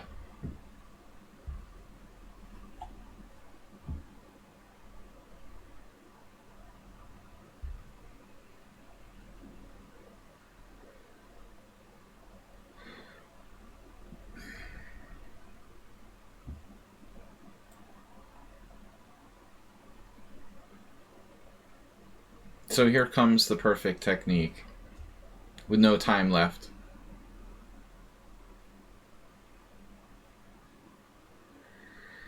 Maybe I can draw.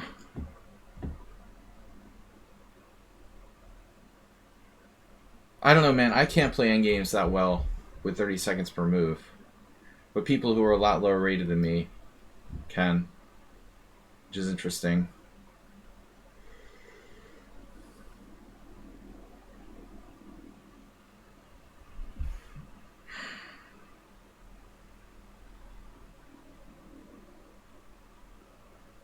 Whatever, man.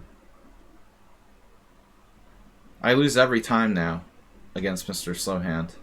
Every single game.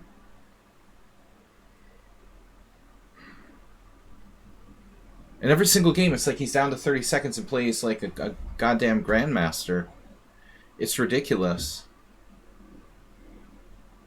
How do I play king d7 with the bishop on c6? Why do you keep asking that?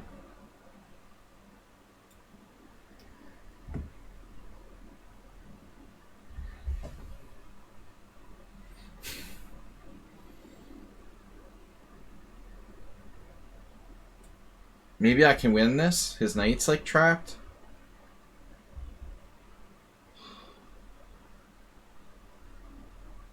Hey, its mirror was like a 2700.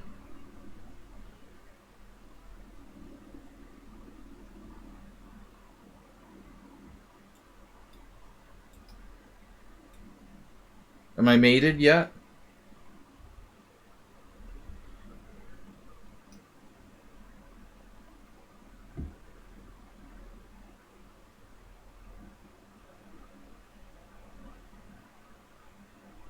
Maybe like somehow I can survive here. I'm sure I was lost. He literally dropped mate in 1. After that, I was like worse. Wow. It's too late to save the perfect simul though. I was so close.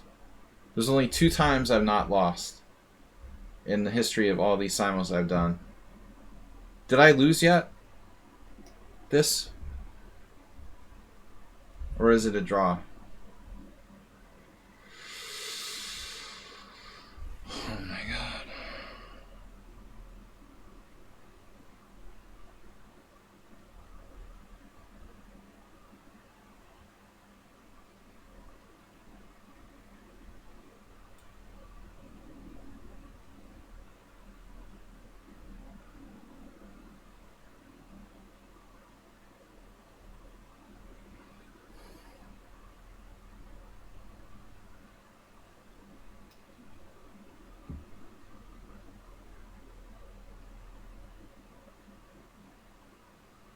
Still time to join. This is like a 3-hour simul, and you came after 3 hours. No. You're a little late. Slightly. We've been playing 3.5 hours now. Well, about over 3 hours. It's okay. I'm a little stressed right now. This is my stress time. This is my stress relief program. I don't mean to be like overly sarcastic, but it's funny. I'm in maximum stress point.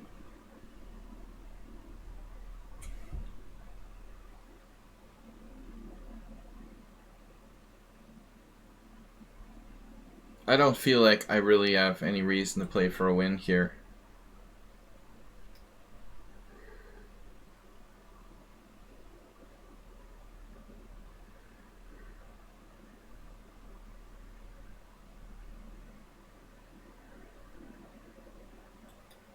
Did Mr. Slow actually make a mistake?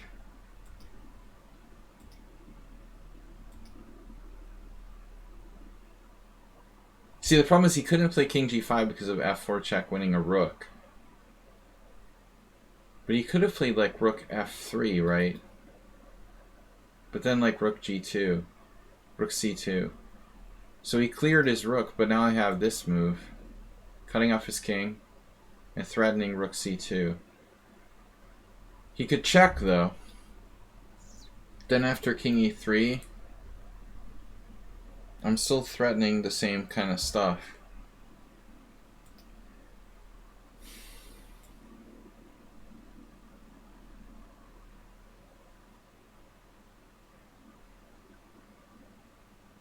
It looks like I might survive. But the undefeated simul is like it's a pipe dream. I did it twice.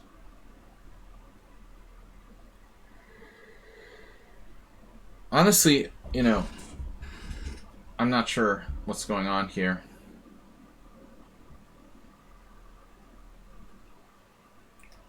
I'm supposed to have way more time than my opponents.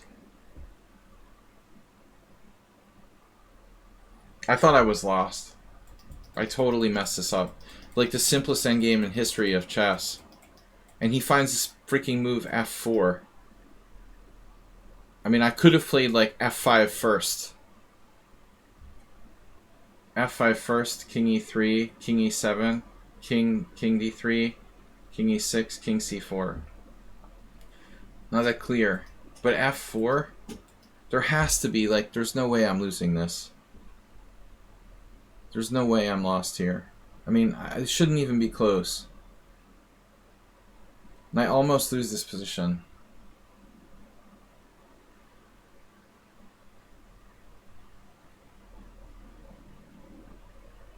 Now another tricky move.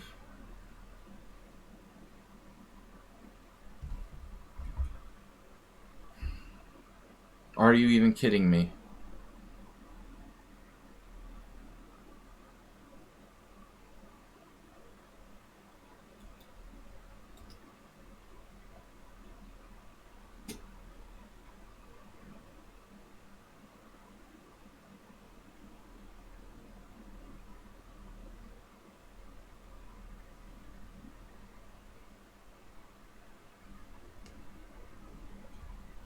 Yeah, he's gonna win again, dude. He's like a Grandmaster. Endgame Grandmaster. With no time left. Maybe I have a way to hold this. Rook c5 check. It'll never work. Rook c5 check.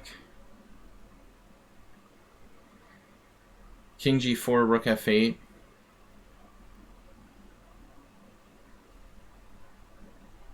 There might be a miracle.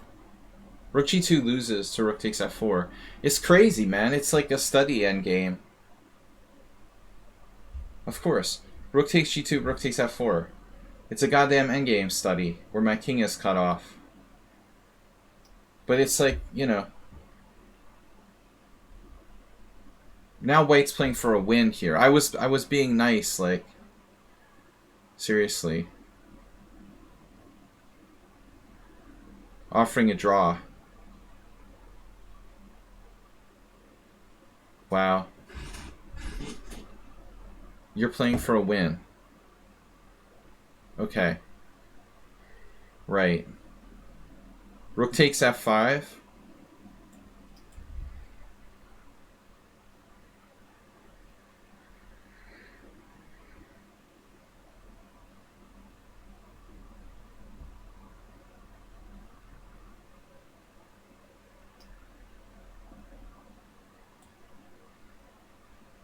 I had to get my king closer to the center, I guess.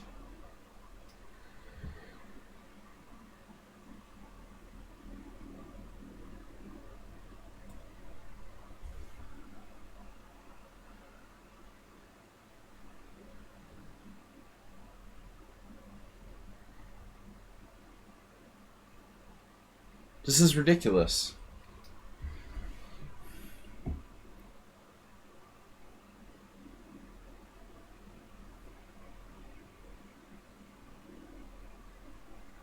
Here we go again.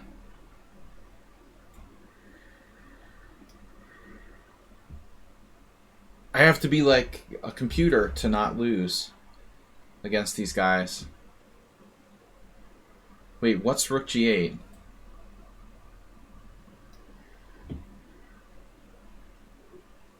You know, the endgame is like the hardest part of the game.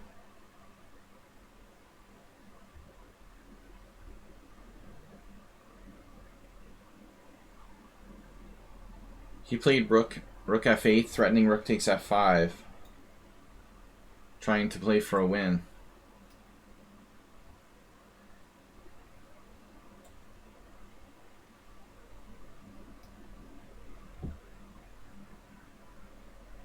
And I came really close to losing it.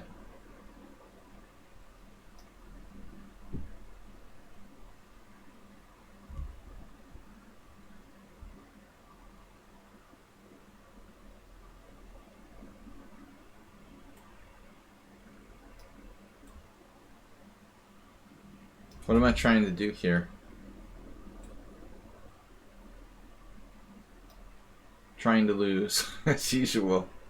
I'm trying to lose. the best I can do. Now, which way? If I come back, he plays rook takes f4. So I have to go here.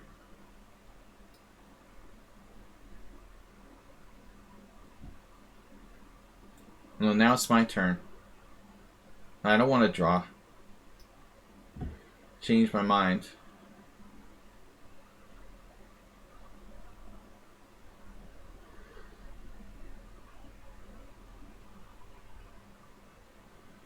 Now we're playing for a win. It's probably a draw, but let's see. Not a way you could lose this. Not a way he can lose it. Probably not.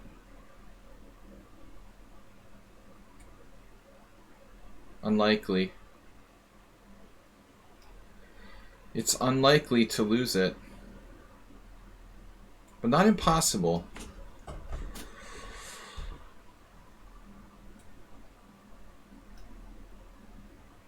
I almost lost this too. Like this close.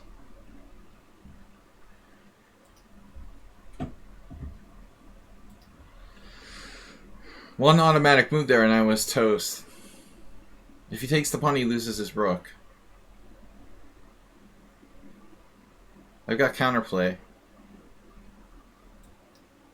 That's a draw. He might have been winning for a moment before. I'm beginning to wonder, you know. I mean, around here, I have a bad feeling about this, but I'm honestly not certain by any stretch.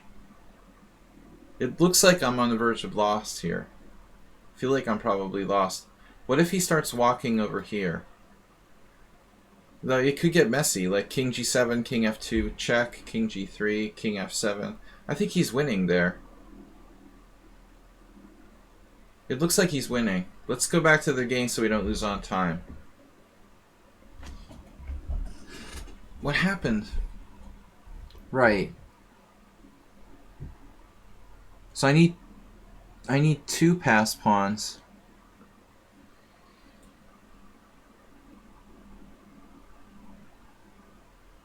Should I take?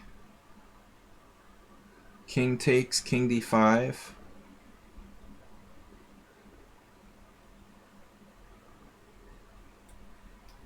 I'm not sure if it's the right move.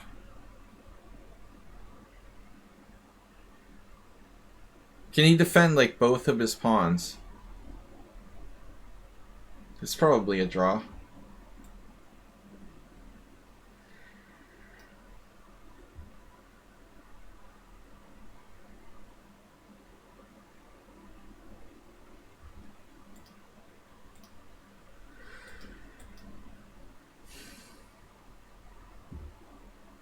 Thanks ever for playing.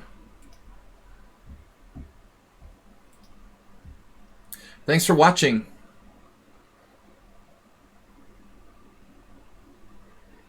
Thanks for your support. Alright, so now I can't lose this pawn. So bishop e6. Bishop e6.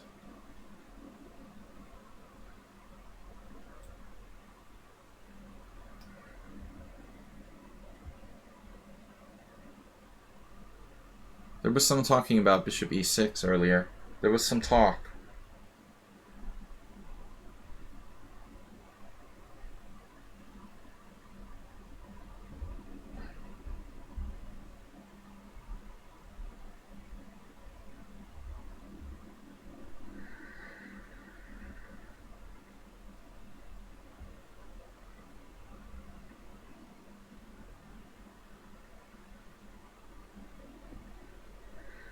I think if white loses the h-pawn, it's possible they're lost.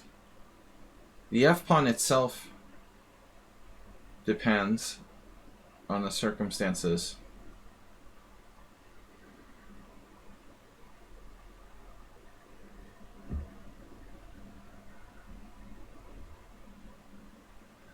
It helps the h1 is a white square.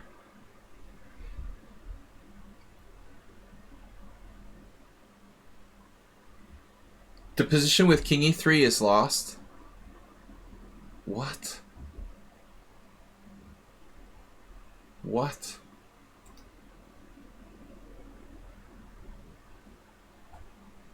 Oh my god. What? It was a draw?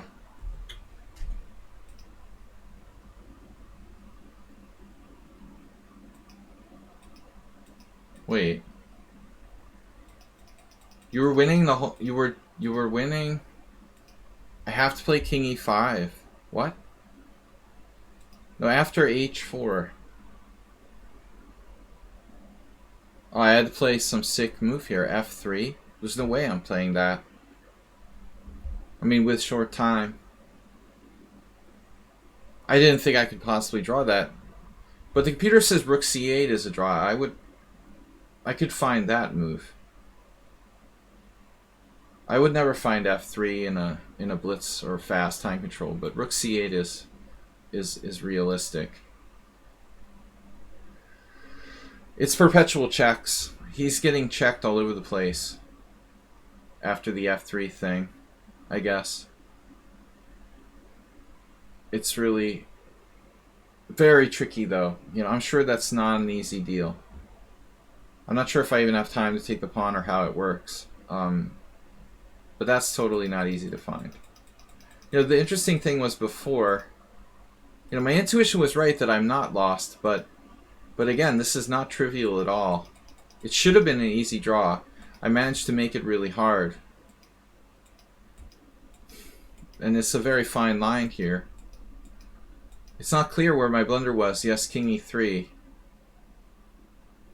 I had to find g5, like cutting him off laterally. It just never occurred to me. Yeah, it was tricky. So Mr. Slow missed a win at the end. It's actually a threefold repetition. He's winning with rook a5. That's crazy. Because he has rook g5, of course. But I thought I'd be winning with rook c2. The point is you checked me away. So rook a5, rook c2, rook check, and you're winning. We both, like, probably missed this, you know. Let's lose on time. Uber driver's favorite activity.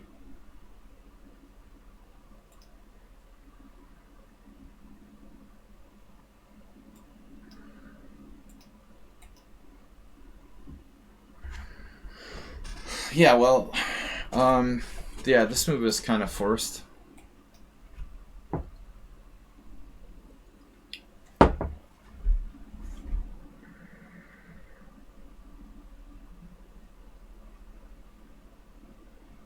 Now, I imagine he could set up a blockade with, like, bishop here, king f4, bishop f2. Like, I don't see how I would win that. But I guess the point is I don't do that. I go king f3 there.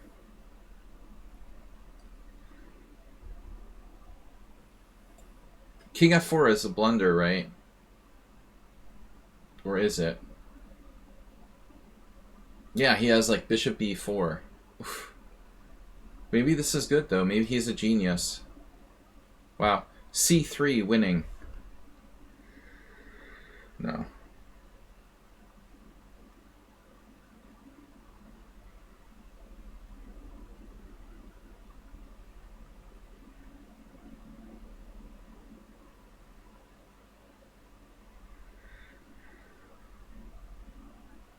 Some really weird shit going on here.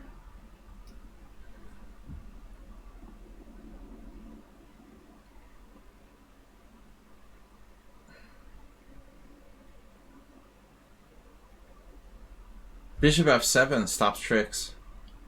I'm not worried about those kind of tricks. I just want him to get a blockade with like bishop e1.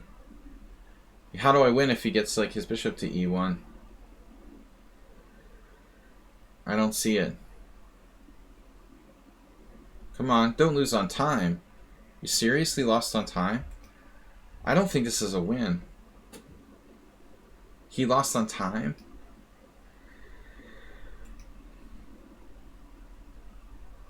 No one's ever lost on time against me in a simul. This is a draw position.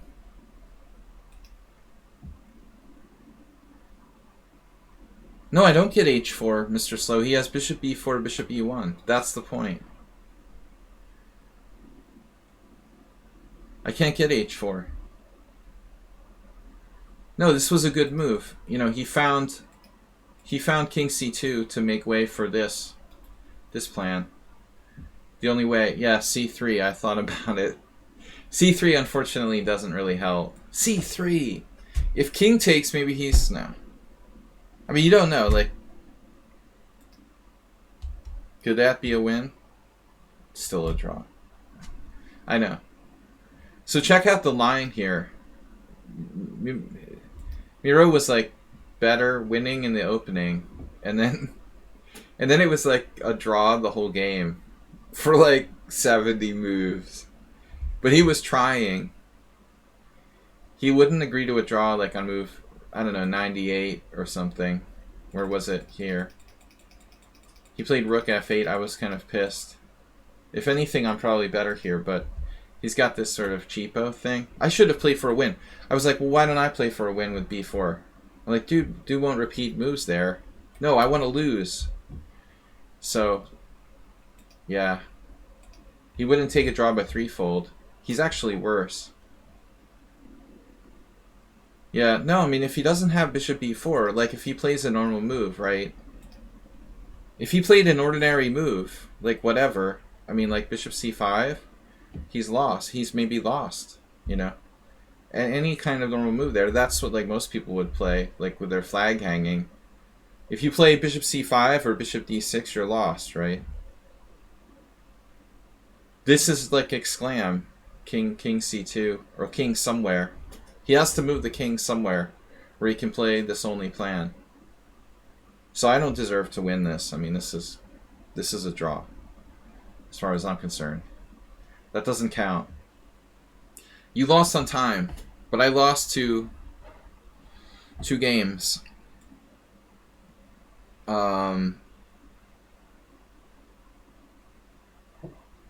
I was lucky against Mr. Slow, though.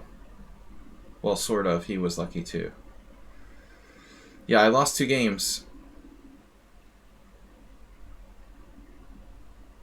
Where is it? Why aren't the games I lost in the front? Usually they're in the front. I lost against Notch Papa. But where's the other one? Wait. We had a couple people who abandoned early. Man, Diego's in big trouble. Zion Pasha offered the draw. They like begged to play and then offer a draw after 15 moves. That's just gross. Where's my other loss? Oh, move 11, of course. Move 11, that's sick, yeah. This was disgusting. Oh, I was totally like better. And I hung a piece. B6, double question mark. My last move was a blunder too, though.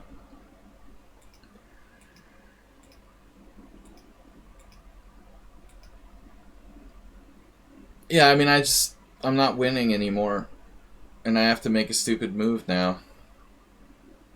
Like knight a3, and I just hallucinated there was this idea. Like if I play rook a7, he takes, I take, and he plays knight takes b5 and he wins a piece. So obviously that's okay after b6. Totally different situation now. It makes a lot of sense. Rook a7, rook a7, rook a7, because it's completely different now. I'm not losing a piece here, like in the other variation. b6 changes everything. This is like wanting to, like, you know, wanting to find something that's not there, you know. It's just retarded. You just want to win too much unrealistically, and you make this absurd move. Like, there's nothing I can do here. I ruined my position. You drop g7 with check? Nice job. Yeah, I assumed you wouldn't do that, so I didn't even bother to take it. It's rather unexpected that you would drop g7 with check. That's embarrassing. You were cleaning the shower, or what happened? You were down in the basement taking out the laundry on your phone when the laundry detergent spilled as you were reaching for your rook and you didn't notice your G7 pawn was hanging, or what? Anyway, fully concentrated. Thank you guys for the games. Final result, yeah, 2 losses, but it's been an okay day today. 17 wins, 6 draws, 2 losses. Curse on you who aborted the games early. And I will see everybody, hopefully for some blitz tomorrow, 11 a.m. CET. Mr. Coffee visited earlier. Thanks to the raid from Tranquilizer. Yeah, that was sad. So I truly lost against Notch Papa. Alright guys. Thanks for the games. I will see you tomorrow morning. Thanks everyone for supporting the stream. Mr. Slow, Move 11, Asterbait, everyone, Uber Driver. Thanks for your support, Mr. Slow, with the gift subs, Asterbait, and the Goiju donation today. Thanks a lot, guys. We'll see you tomorrow. Bye-bye. Bye. Bye.